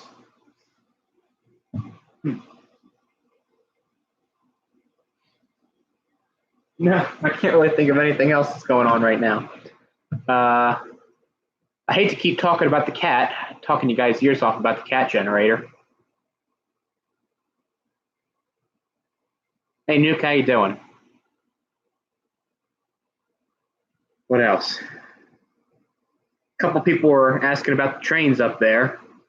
I used to have a pretty nice platform set up, but that kind of that had to get broken down when I moved out of my parents' house. And they really haven't been used since.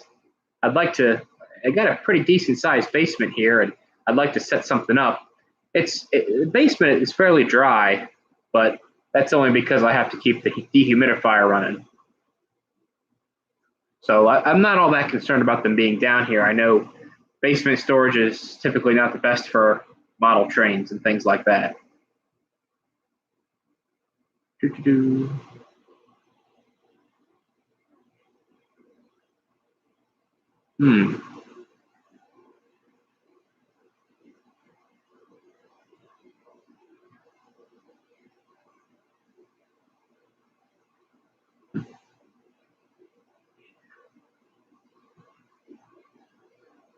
Thank you.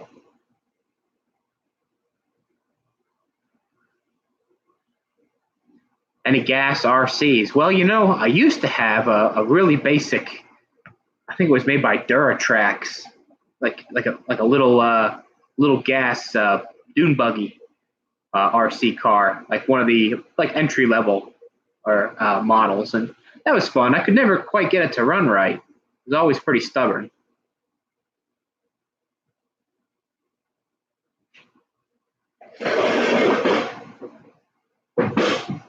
And move down a little bit. There we go.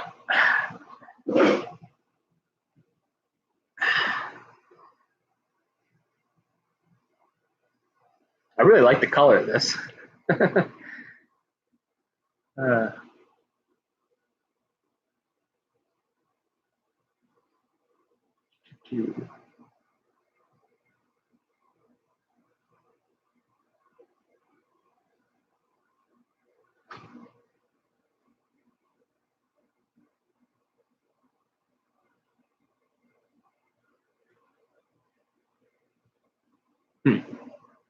Ha, Rob.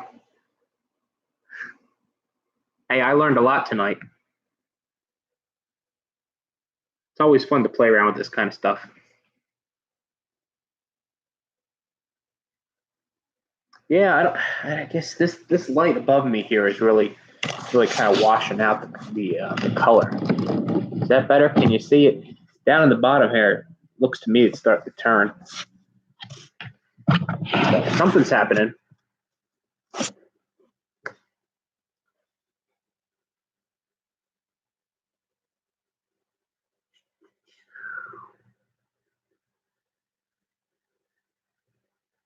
Doo-doo.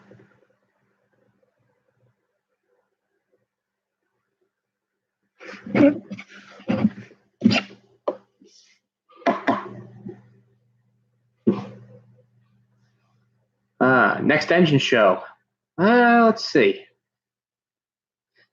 I think the next one's in April, as a matter of fact.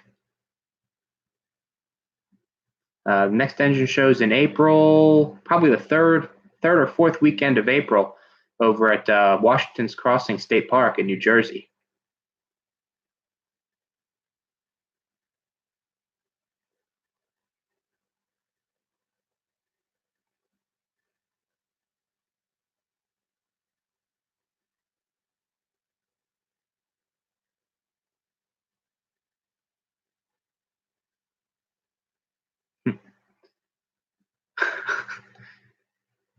Well, you really must have slammed that car, Drew, to do $2,800 worth of damage.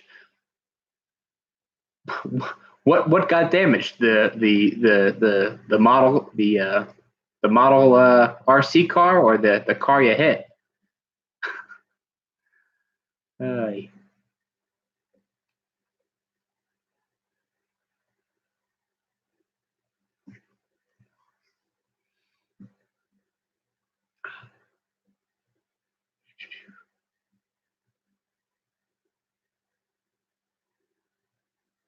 Oh yeah, Trafford. They're changing out the gen set. What are they putting in?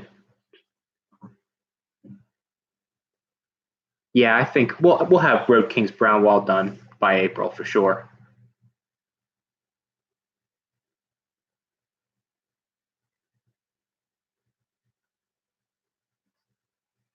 Yeah, that'll be a nice show engine, nice and small. You know, I like large machinery, but also small engines are nice too because they're so easy to move around. And they're still interesting.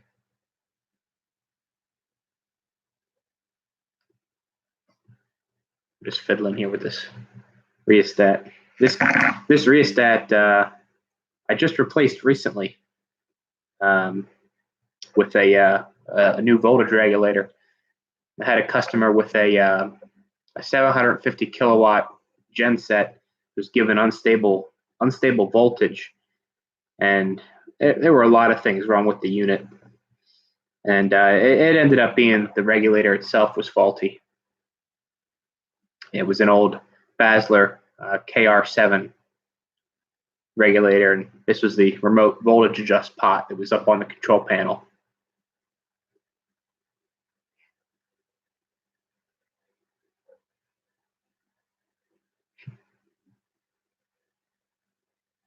Well, it's good, Traffer, if they have a decent sized gen set. Most apartment buildings that I've worked in, or condo complexes, really don't have that large of a gen set. They use it for emergency lighting, egress lighting, life safety stuff, and maybe elevators. And maybe if they have an electric fire pump, if it's a high rise building and they need a fire pump for the sprinkler system, that'll typically be on it as well. But most apartment places just seem to have the bare bones.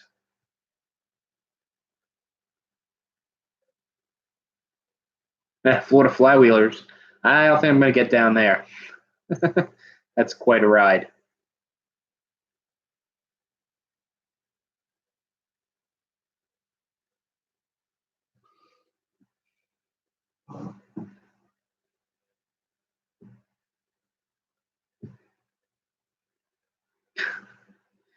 Yeah, that's a bit of an oops, huh, Drew?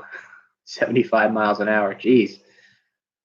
I barely go 75 miles an hour in a regular car, let alone an RC car. Uh,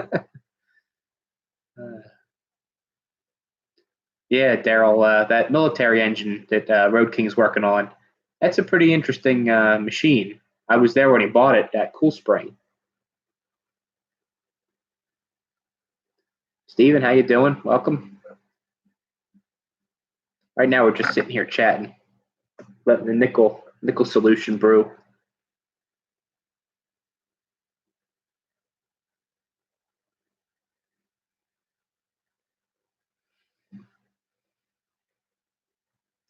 Robert, no, I'm not really a prepper type of person, I guess. Um, I got the generators, but I don't have a bunker or anything like that, or any big stores of food or any place to take shelter other than the basement here.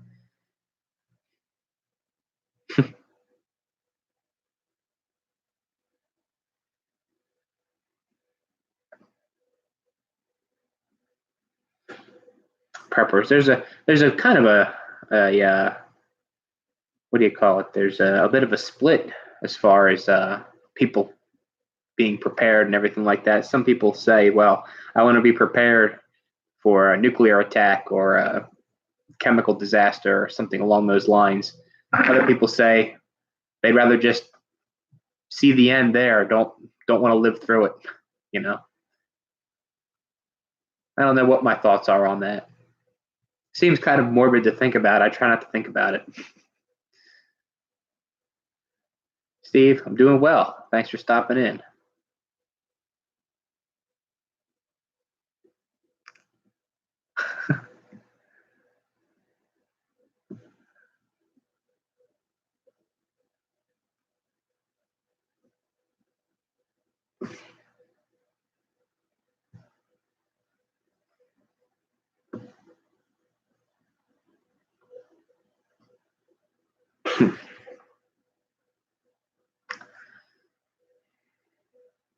Yeah, Steve, got the woods and that's it. Yeah, there's a couple acres in the back behind me here, so if I wanted, I could dig a hole and kind of hide in there. But that's about all the prepping.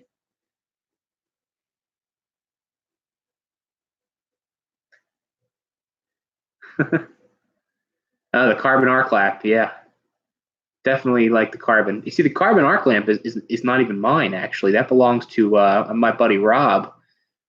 He lives up near oh God, I can't think of the town. It's not Frenchtown, New Jersey. Ringo's, New Jersey. Lives up near Ringo's, New Jersey, and that belonged to his grandfather, who was a projectionist way back in the turn of the last century.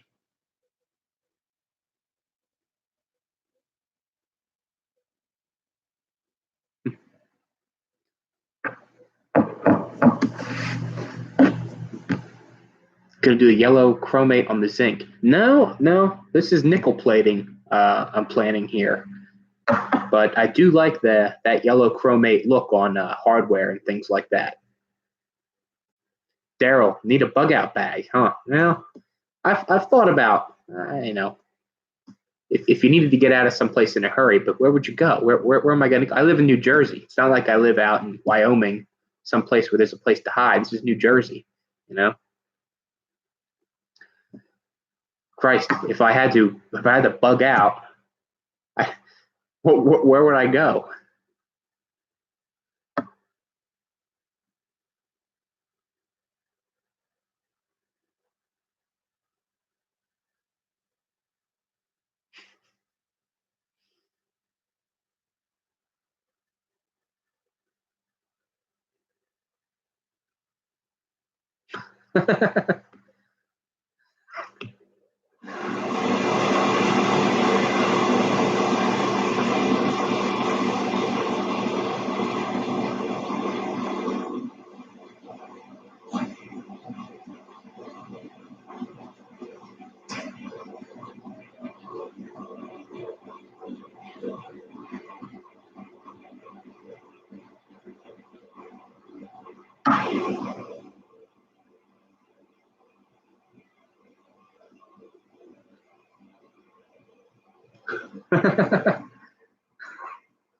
uh,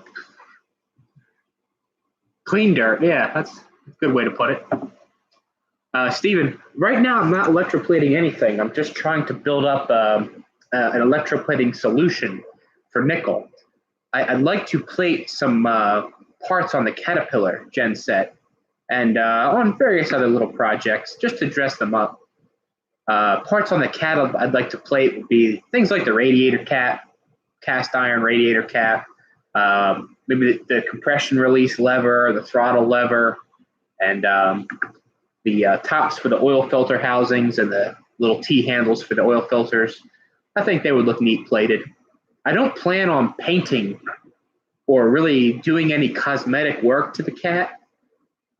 So I think if I were to just put a couple touches of nice shiny nickel plate on a couple areas, it might make it look interesting. Something to catch your eye.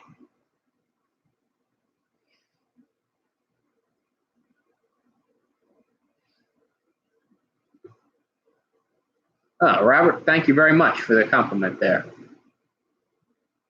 Could run to Manhattan? No, thank you.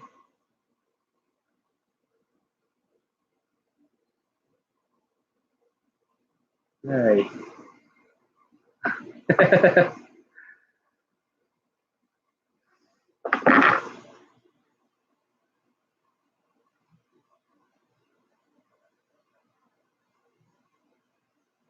Oh man, I missed a whole bunch of comments. I got to scroll back up here. Come out to Nashville? Okay, I'll try that one someday. Robert, you can go to the Pine Barrens. You know, I used to live right at the edge of the Pine Barrens. Before I moved to the house I'm in now, I was my backyard was the Brendan Byrne State Forest, which was the Pine Barrens, and you could get lost out there. Be a good place to hide. Colin, how you doing? Everything's been good.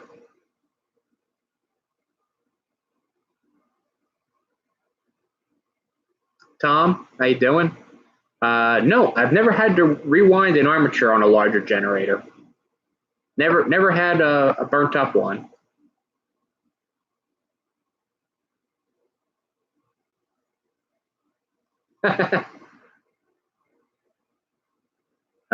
Dave, not plating anything right now, just making the solution. Want to plate some hardware and some small bits and pieces. Yeah, Rob, the Pine Barrens, the Blair Witch, and the Jersey Devil, we call him. He lives out in the Pine Barrens. All right, take it easy. Thanks for stopping in, Nash guy.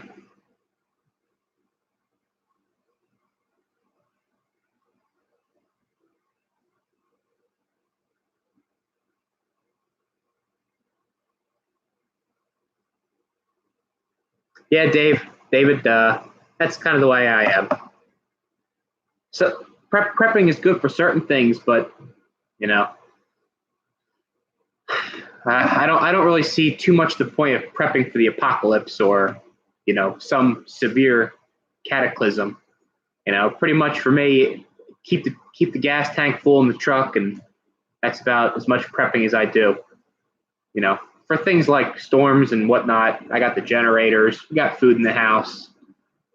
We're on a well, so we won't run out of water as long as I can keep the generators running.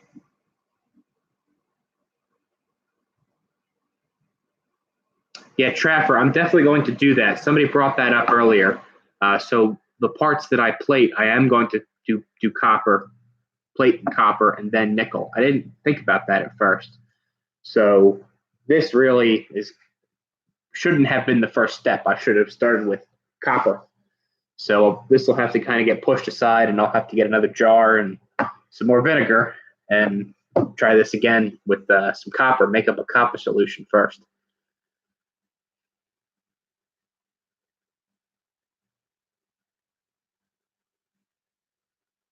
Go to the next step and chrome the nickel. Yeah.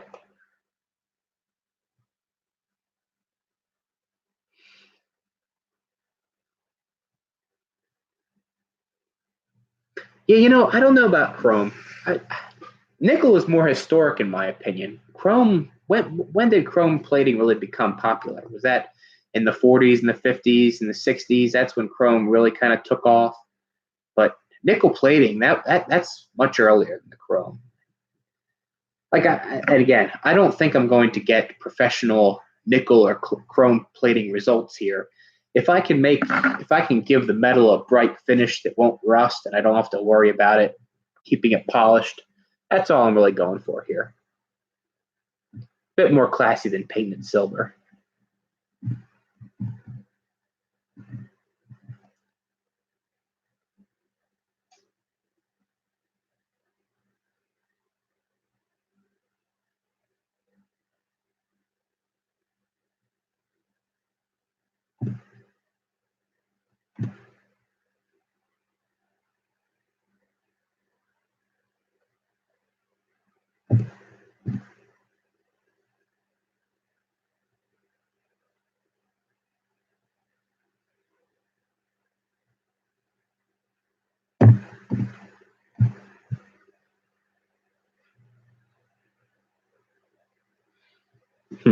Oh yeah, Keith, a wood gasifier. That's on the project list to get done at some point.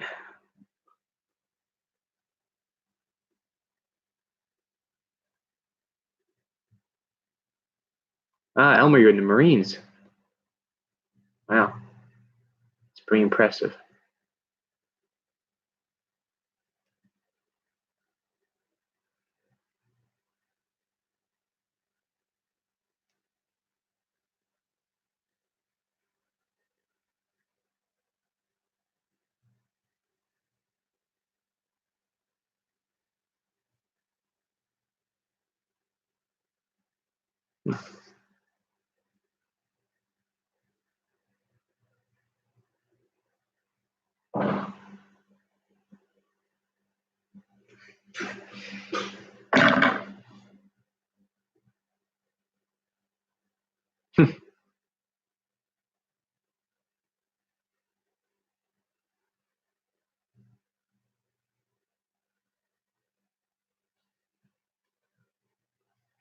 I think I can get a pretty good result, Daryl.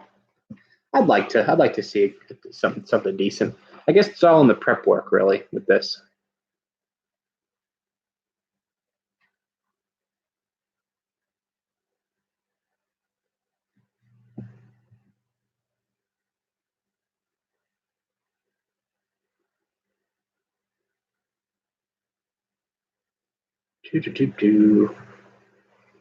Dave, the power supply is it's from a company called Marlin Jones. Just a kind of a surplus type electronics importer, I guess you could say. I think it's Marlin P. Jones. You can look them up on the internet. They got a website. It's pretty reasonable price. It's a 10 amp, 60 volt DC supply, linear supply.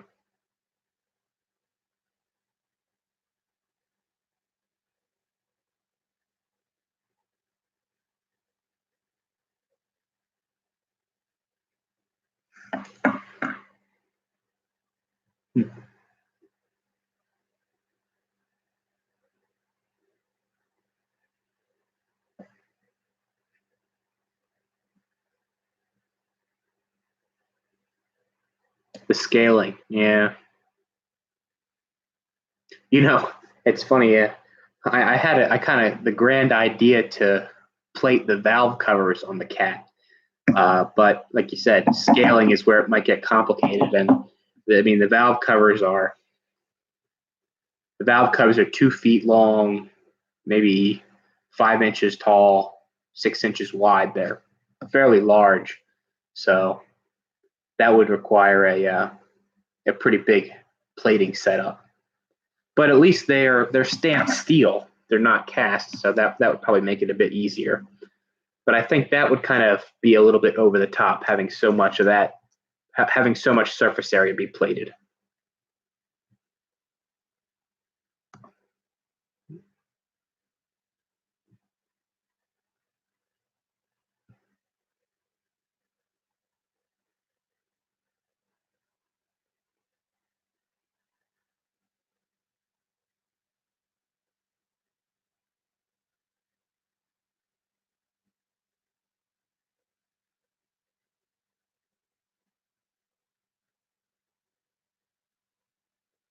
All right, take it easy, Dave. I'm not actually plating anything yet, Drew. The other electrode is just the other piece of nickel. So, I mean, right now the solution is beginning to get concentrated. I almost wish I had a piece of bare steel around here that was clean enough to dunk in there and see what would happen. Looking around, I don't have anything that's clean and bare down here. That's not already that doesn't already have some plating on it.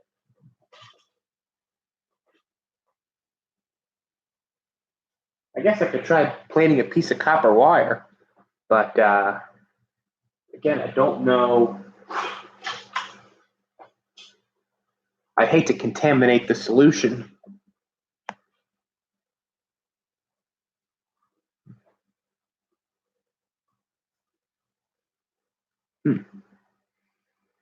Edward, I don't know when we're going to have an engine night at the shop, to be honest with you. We should really. The problem is the Road King and the Road King and Dirt Bike and Daddy Dirt Bike and everybody, they're kind of a bit of a ways away from where I'm at. It'd be a bit out of the way for them to come down here. See, when we have engine night up at Road King's place, his house is almost on the way home for me, so it makes sense for me to stop there. You know, everybody else is about 30 miles away from me.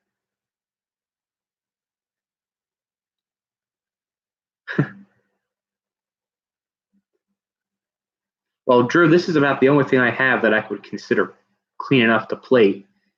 Just a piece of copper wire, but it feels like it may have some kind of coating on it that I would need to sand off. I don't know if I have a Scotch-Brite pad down here or anything abrasive. Yeah, I'm down in the basement. I'm not out in the garage. Uh,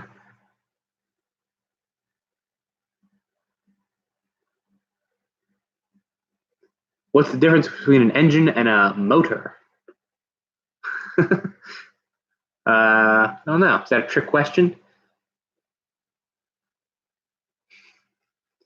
I've always said a motor was electric.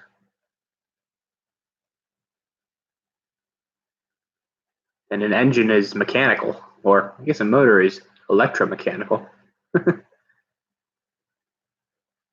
Yeah, don't risk ruining the nickel. Yeah, that's what I was thinking. What about how about more prep information? So let's say piece of steel, whether it be a cap or a, a bolt or a piece of hardware. So you know most of the components are going to have some pitting, maybe some surface rust. What's the best way to clean that? Um, my technique was going to be pretty much get all the paint off, take a file, knock off any of the burrs, take it to the wire wheel, clean it off, maybe scuff it up with some Scotch-Brite, try to get as much oil out as I can, and maybe even heat the part to drive out any oil or moisture, and then dip it in acid, kind of etch it, and then put it in the bath.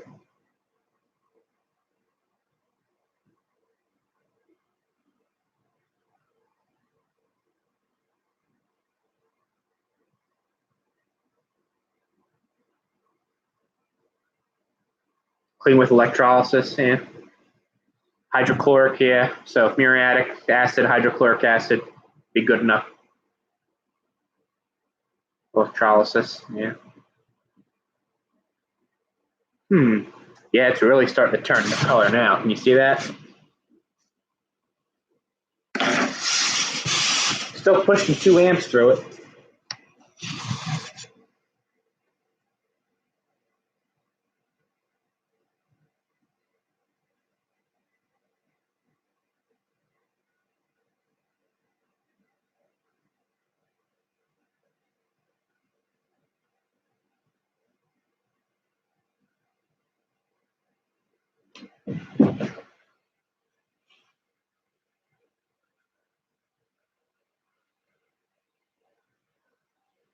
Hmm.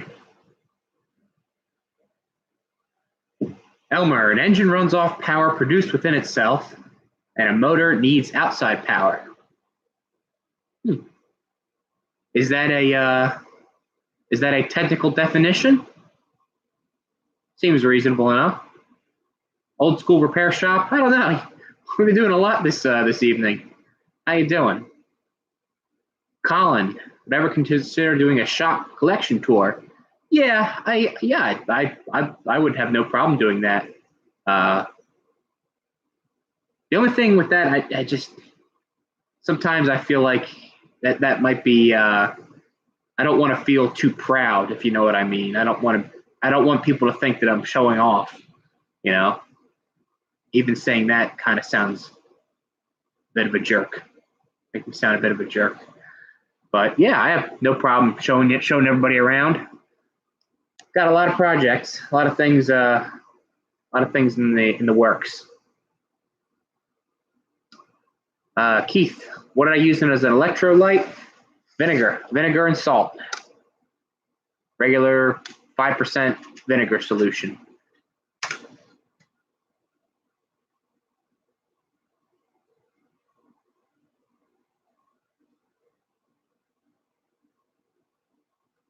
Elmer, the shop's doing pretty well. Got some new lights installed out there. Not complete by any means.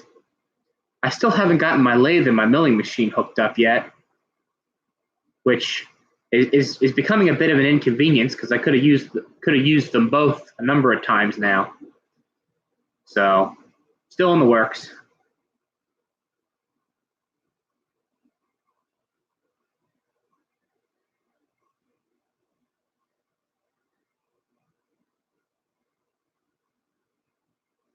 Okay, Drew. So physically clean, electro clean, in soda powder bath.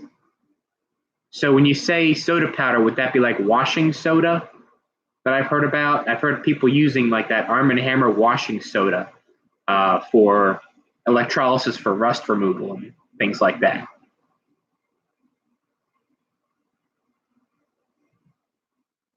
Rinse distilled water plating. Okay. Yeah, Edward, I have not tried plating cast iron. That's one of the things I'd like to try to plate is a couple cast iron components. So that's going to kind of be a bit of a learning process.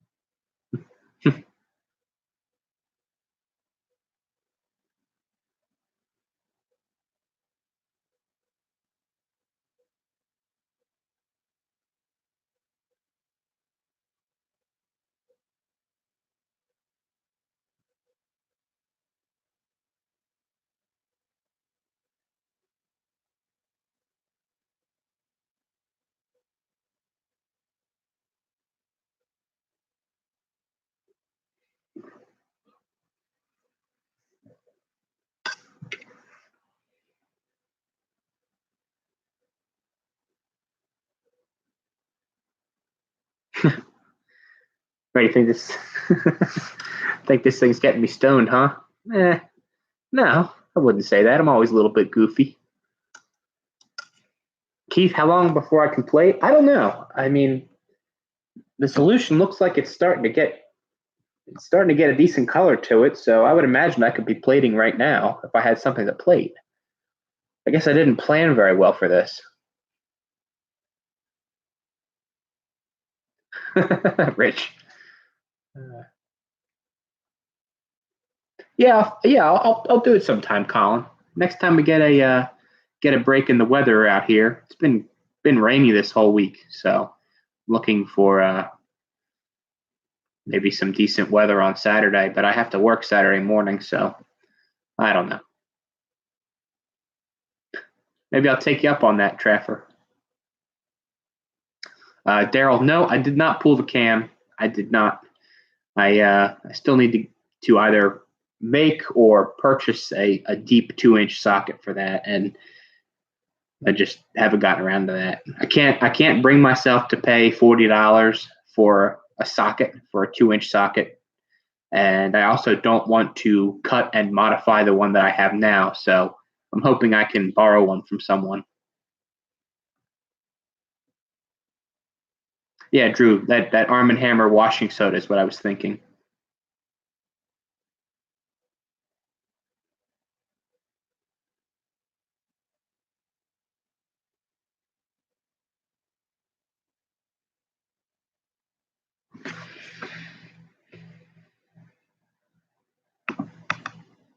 Hmm. Yeah, Ricky. The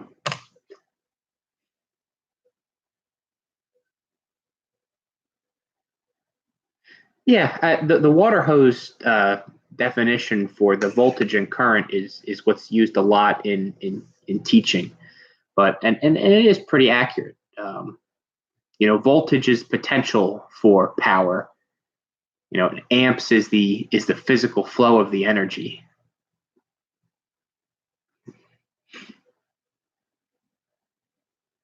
That's why they say it only takes a few milliamps across your heart to disrupt the pulsing, but the problem is that in order to get those few amps, you need X number of volts to overcome the resistance, your body's resistance to get that current to flow.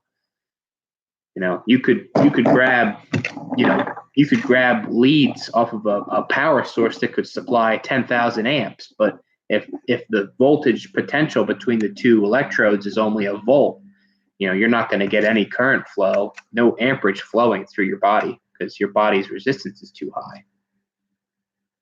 You could actually calculate it, to be honest with you. You could calculate what would kill you.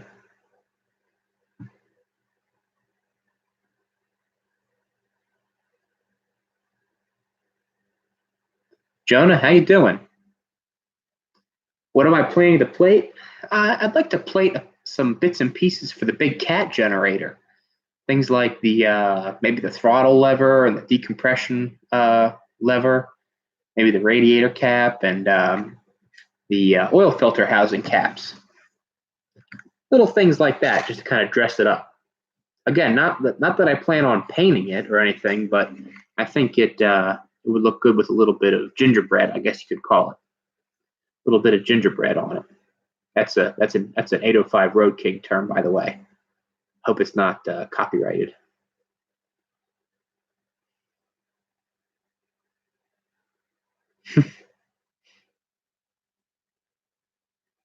Yeah, use an adjustable wrench for the cam nut. You can't get to it. Can't get to the nut. I tried an adjustable wrench. I tried a box wrench. I have a 2-inch, I guess combination wrench, and the box end, the wall is too thick to fit down in between the supports for the governor weight, the pivot posts that the governor weight's attached to.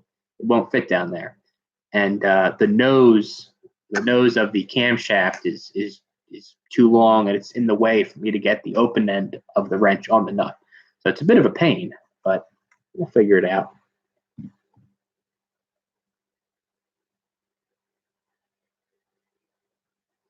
Yeah, it looks like a blue green. I'm guessing you guys can see that color pretty well now. Definitely like a bluish green color. So something's happening. Something's happening.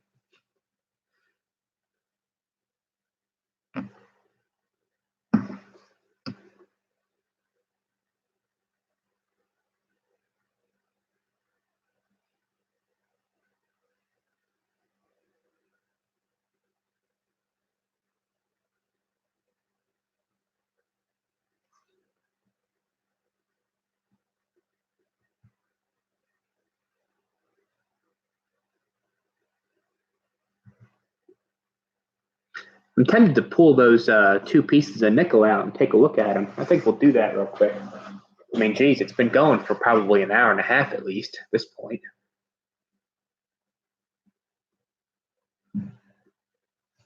Kill the power supply.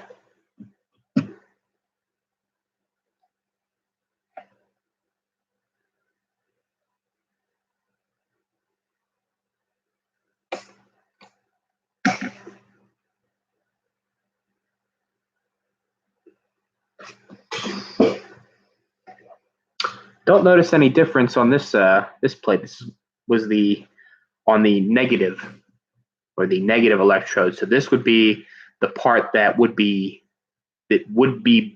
plated if this was the steel, right? Yeah.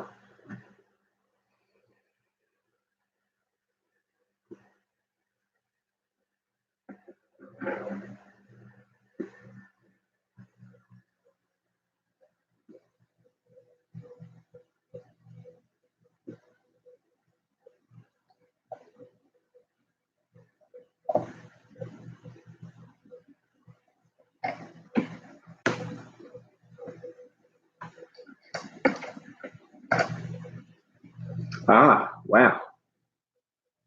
So on the other end, on the positive plate, can you see this at all? There's definitely some tarnishing. What looks like tarnishing to me. Ah, and the corners are rounded off too. This is definitely what's giving up the nickel into the solution. Very interesting.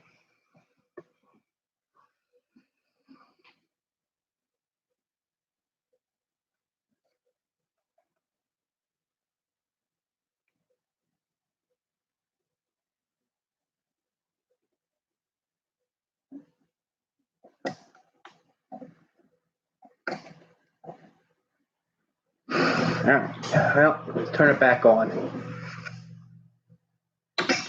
Oh, almost lost my cathode there. Sheesh.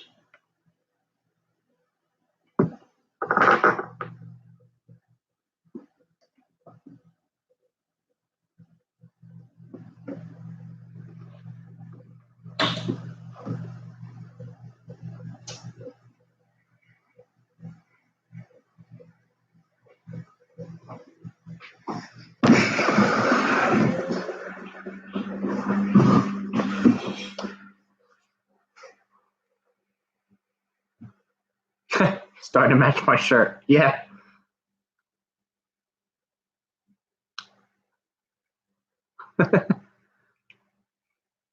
Yeah, Jonathan, we're making a nickel plating bath here.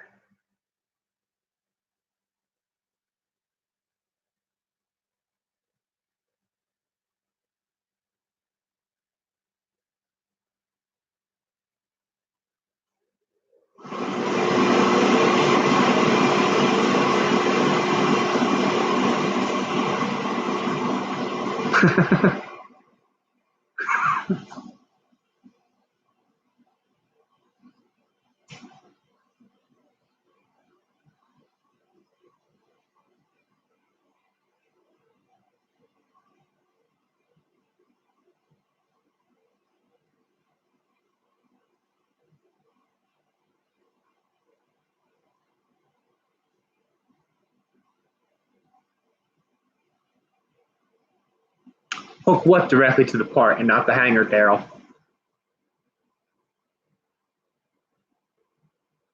The leads are the alligator clips on the leads are what's gripping the nickel, and the little clothespin type things are holding the wire itself. Yeah, Jonah, thank you. We definitely intend to get out to Cool Spring this year. Don't know what we're gonna bring yet. I'm thinking I'll bring the Witty gen set. Not quite sure.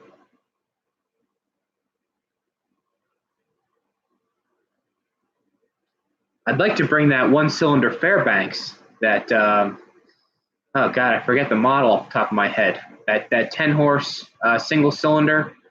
I think the one you've got a 3-cylinder out there that you showed me last year, right? Yeah. Always looking forward to Cool Spring.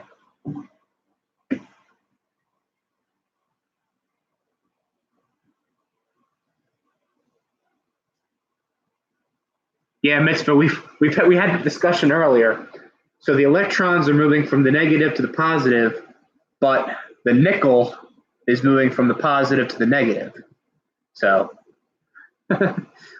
we had that. We had about an hour-long discussion about that.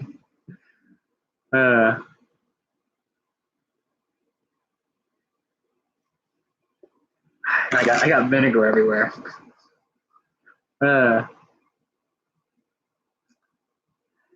Never on sale. Wonder why I don't use air tools more. Yeah, it's a good question. I've had a lot of people ask me that. Air tools and those battery-powered impact guns. A lot of people I work with love those things. I don't know. I guess I don't know. I guess I enjoy doing it by hand, if that makes any sense. I'd rather use a wrench and feel how tight a bolt is and spin it out. Just the act of nuts and bolts and taking things off and putting things back together is fun.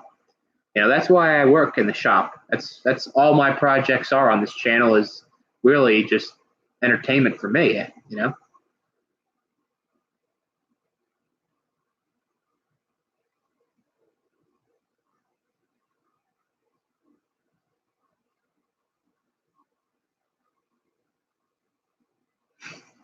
Yeah, Jeff, that's a good idea. I can't bring myself to cut the socket for some reason. Mostly because I couldn't find a piece of pipe that's the exact OD of the socket that I have. I think the socket is I measured it's like 2 5/8 OD, and I have a piece of 2-inch Schedule 40 pipe and a piece of 2.5-inch Schedule 40 pipe. The 2.5 is too big and the 2-inch is too small. Now I have I think I have some 2 3/4-inch solid stock, round stock, but my lathe isn't hooked up yet, so I can't turn that down. So I think I'm just going to end up buying a socket, unfortunately. But you got to do what you got to do.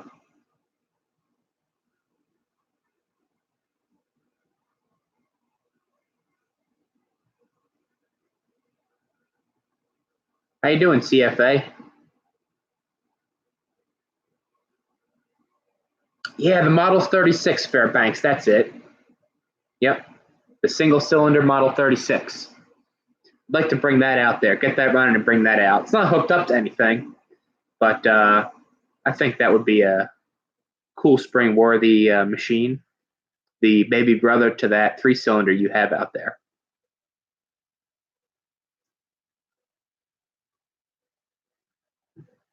No, Drew, never been to Portland. I've got a bunch of friends of mine that go out there, but I can never take the time off to make it out there.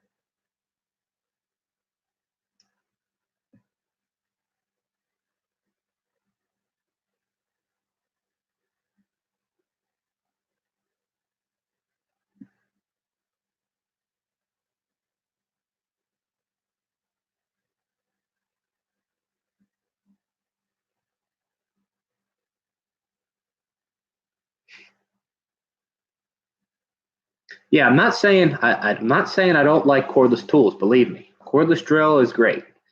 I use that out in the field at work. I use it here at the shop and in the house. Cordless tools are great, and I've used cordless impacts before, little battery operated things. If I'm out in the field and I'm taking a side panel off of a gen set, and there's 20 quarter-inch bolts that I got to pull out. Yeah, I'll pull out the impact and zip them all out and zip them all back in. But for working on an engine or anything like that, I will not use any kind of power tool, whether it be air or electric. It just doesn't seem right to me for some reason.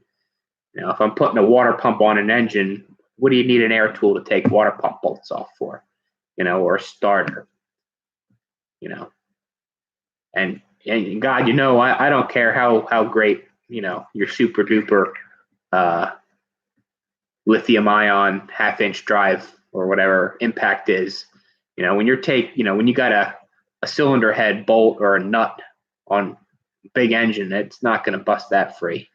And really, you don't want to. Like Jonah says, it's best to get the feel for the fastener that you're working on rather than just ripping it off or slamming it on there.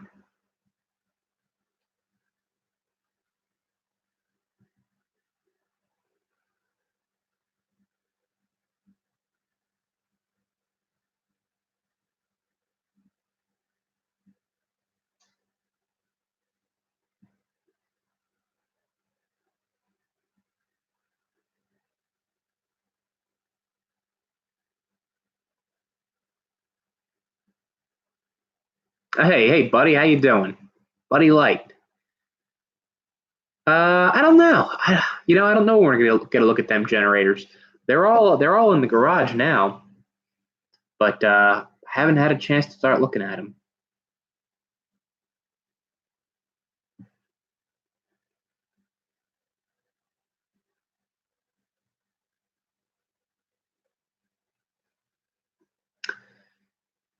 Colin, no, I don't have a video of that Fairbanks actually. I've never shown that. It's not in bad shape really. It spins over free. I have the cylinder head off of it right now just to clean the valves up. But no, just needs a bit of a going through, but it should run without any issue.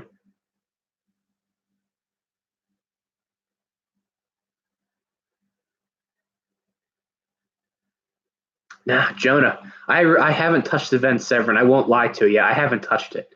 So that's one of the things on the list. That's why I shouldn't buy any more, acquire any more projects because I've got a bit of a backlog. Colin, the hot tube engine. That's an oil well supply, a 4 horsepower oil well supply engine. I think that was built in Pittsburgh, Pennsylvania. I bought it at Cool Spring actually. Jonah probably knows what I'm talking about.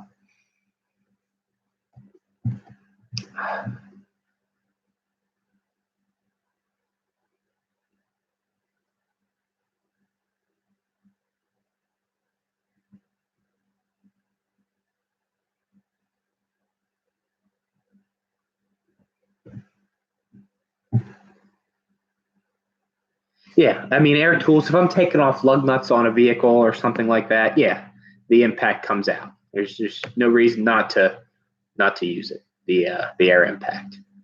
But in my videos, I don't do any kind of work like that. If I'm working on an engine, I have no problem using a combination wrench or a ratchet. I had a couple people comment on that ratchet I had in the last video. Actually, that one with the bent handle. I actually found that ratchet in a generator on a job site, and it's a Matco, or is it a? I think yeah, it's a Matco brand ratchet. I don't know the model number. It's 3/8 drive. Got maybe a 12-inch handle, maybe 10-inch, 12-inch handle. But that bend is nice because you can, especially once you loosen a bolt, you can really, it's almost like a speed wrench. You can draw the bolt out quickly and or install one quickly.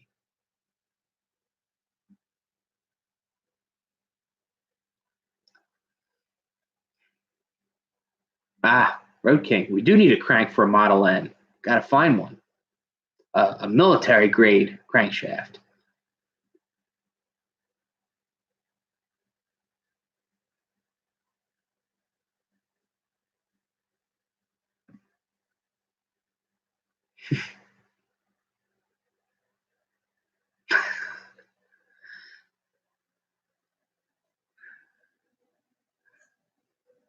Yeah, Daryl, it's the funniest thing. Yeah, it's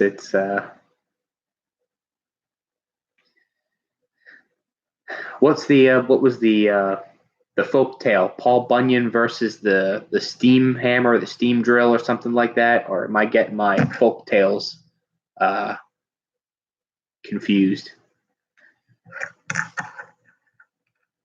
I don't even know what I'm talking about. But anyway, yeah, sometimes you waste more time rooting around, getting the impact, getting a battery for it, sticking a socket on it, than you would just taking the bolt out with a ratchet. I see it at work all the time in the field. Nothing against those guys. I just prefer to use a hand tool if I don't need the impact.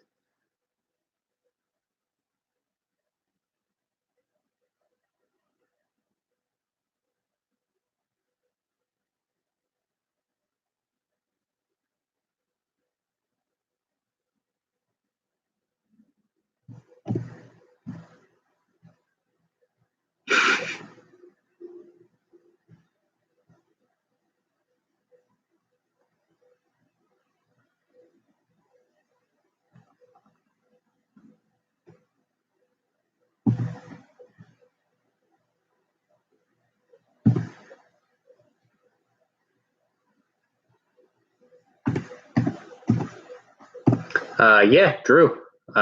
If you've got anything that for that General Electric generator on the Cat, I'd be more than happy to have it.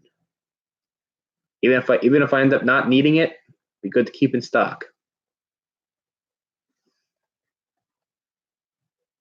All right, Colin. Thanks for stopping by.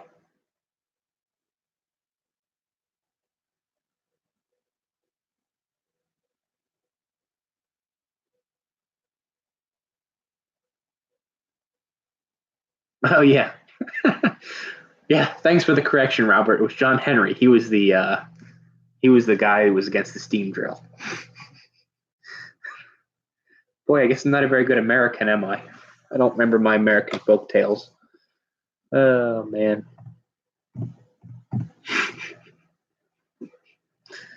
Uh,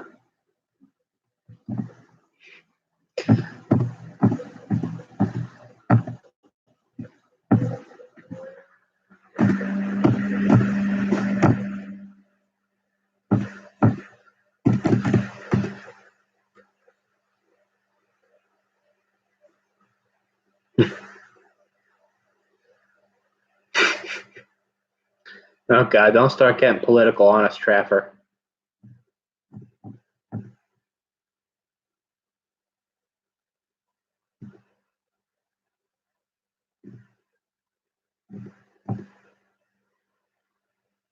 Raccoon Head. I thought that was Davy Crockett. You guys are getting me all confused now.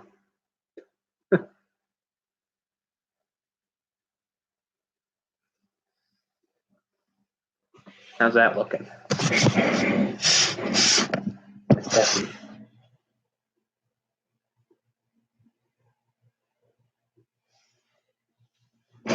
got a nice color to it now.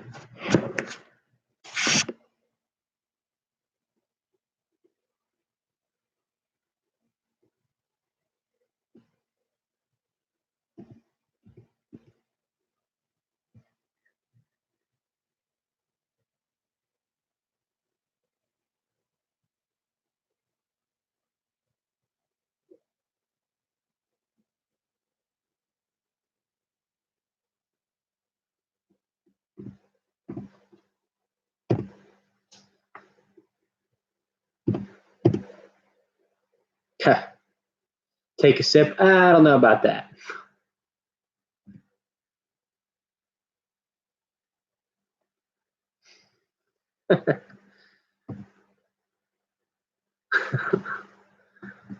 Oh man, having too much fun.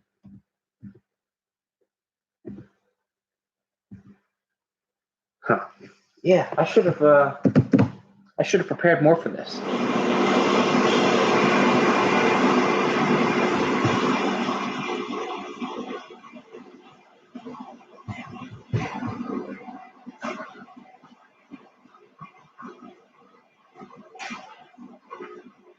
Hmm. Daryl, does it smell? It smells like vinegar. Just an overwhelming smell of vinegar.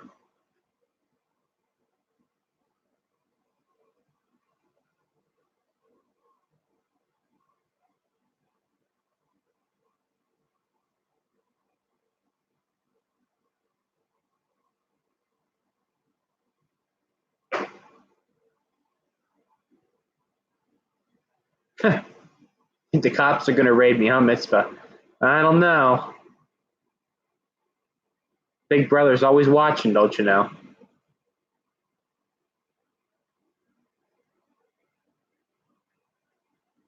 Nice. Jonah. No, don't tempt me with any big oil field engine right now. I got room to place them now, though.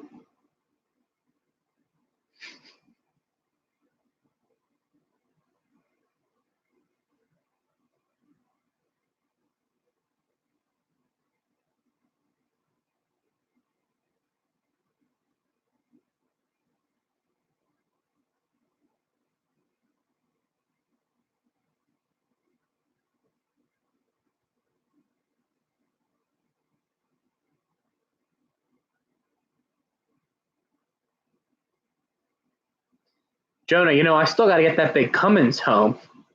That's still sitting over in Williamstown. Gotta get that back. Gotta excavate and put some gravel and a base down for that thing.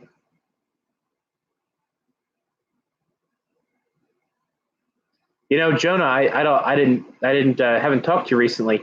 That Cummins, that was built late. That was, I think that was, oh, now I forget. I think it was either a 1950 or a 1955. I thought it was much earlier than that, but it's not. It was originally shipped right here to Philadelphia.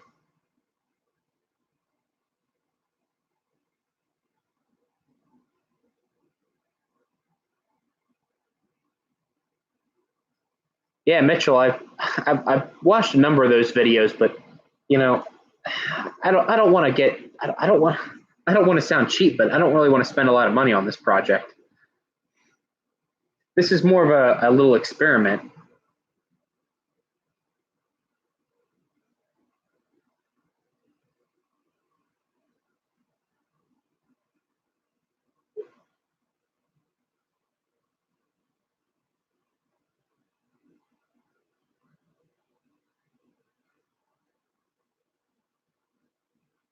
Yeah, Trapper. Yeah, there's nothing worse than hearing that snap of a tap. That's the worst.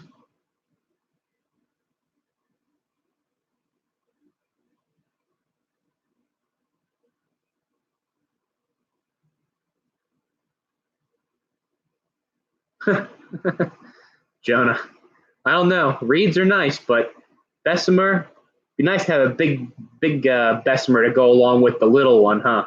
Go along with the 8.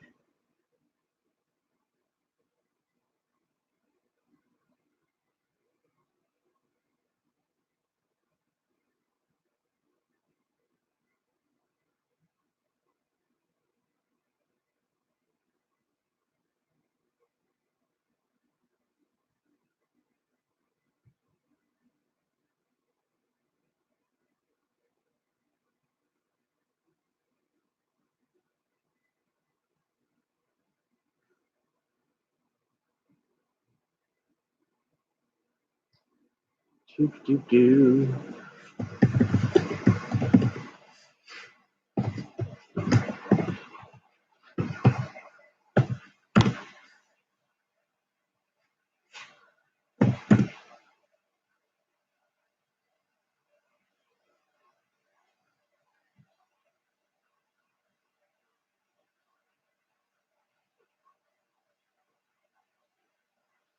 Elmer. Wife doesn't mind at all, really.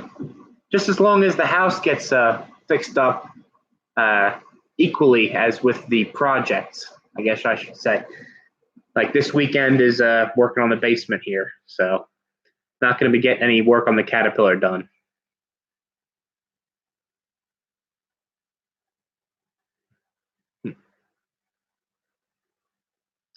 Dave, no, I'm not going to paint the inside of the block. I guess you're talking about the cat. Um, you know, paint on the interior, that's fine. Really, it was undamaged by the fuel oil I was using to clean it, and the sludge just pretty much wiped right off of it. So, gonna leave that well alone.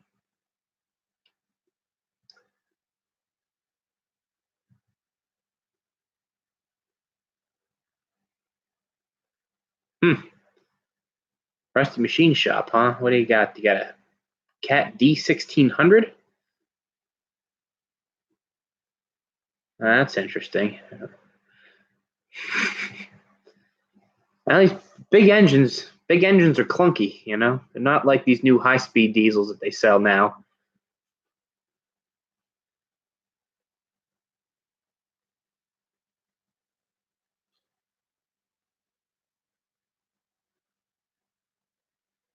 Yeah, Jonah. Yeah, I was not expecting it to be that late of production, but it's fine with me. It's got an interesting story behind it. It was shipped to Philadelphia, then it went down to Maryland and used down there a few years. You know what? No, it was. I think the unit was built or was shipped from Cummins in 1950. It was shipped to Philadelphia, then it went down to Maryland, and then in 1955, I have a original piece of correspondence between the seller, who was a private contractor, and the buyer up here in Jersey. So it's pretty neat. It's a typewritten letter just talking about shipping the unit and whatever accessories were going to come with it. So it's been in New Jersey since 1955 in this area of South Jersey. So that's pretty cool.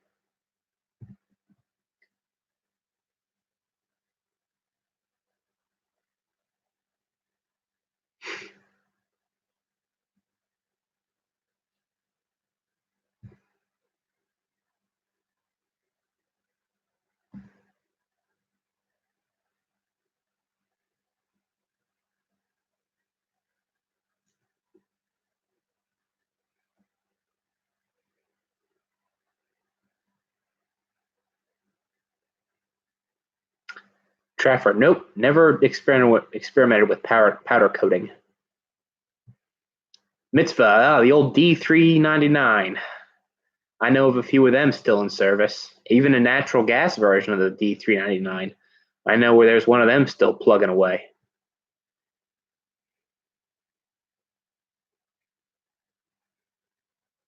Drew, thanks for stopping in.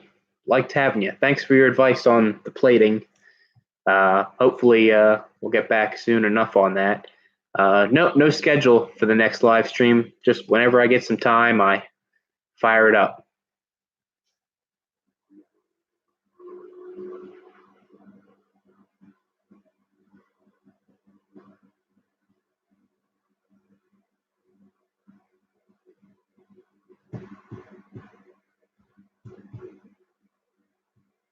Yeah, Mitzvah.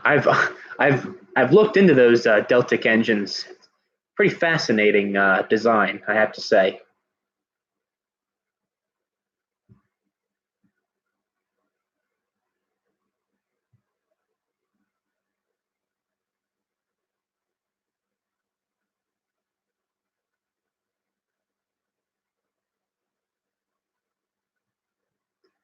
Robert, I ended up selling that little Onan diesel back at the end of the summer, I guess, around August or September.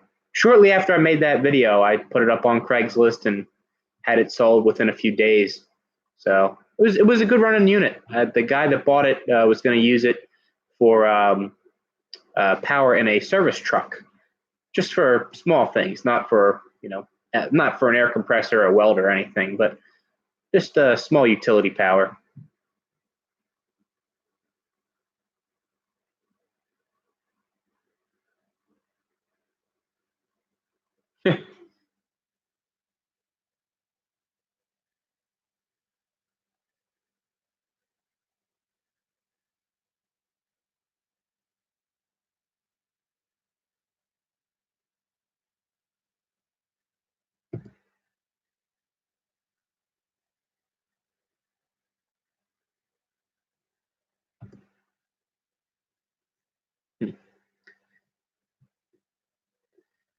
Well, got a couple guys signing off here. I actually got to sign off myself. 20 at 10, and got to get up early tomorrow.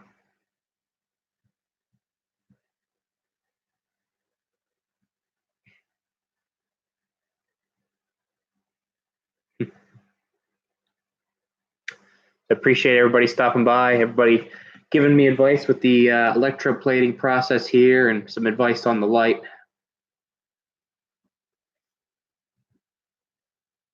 So, everybody, have a good night, and I will see you guys next time.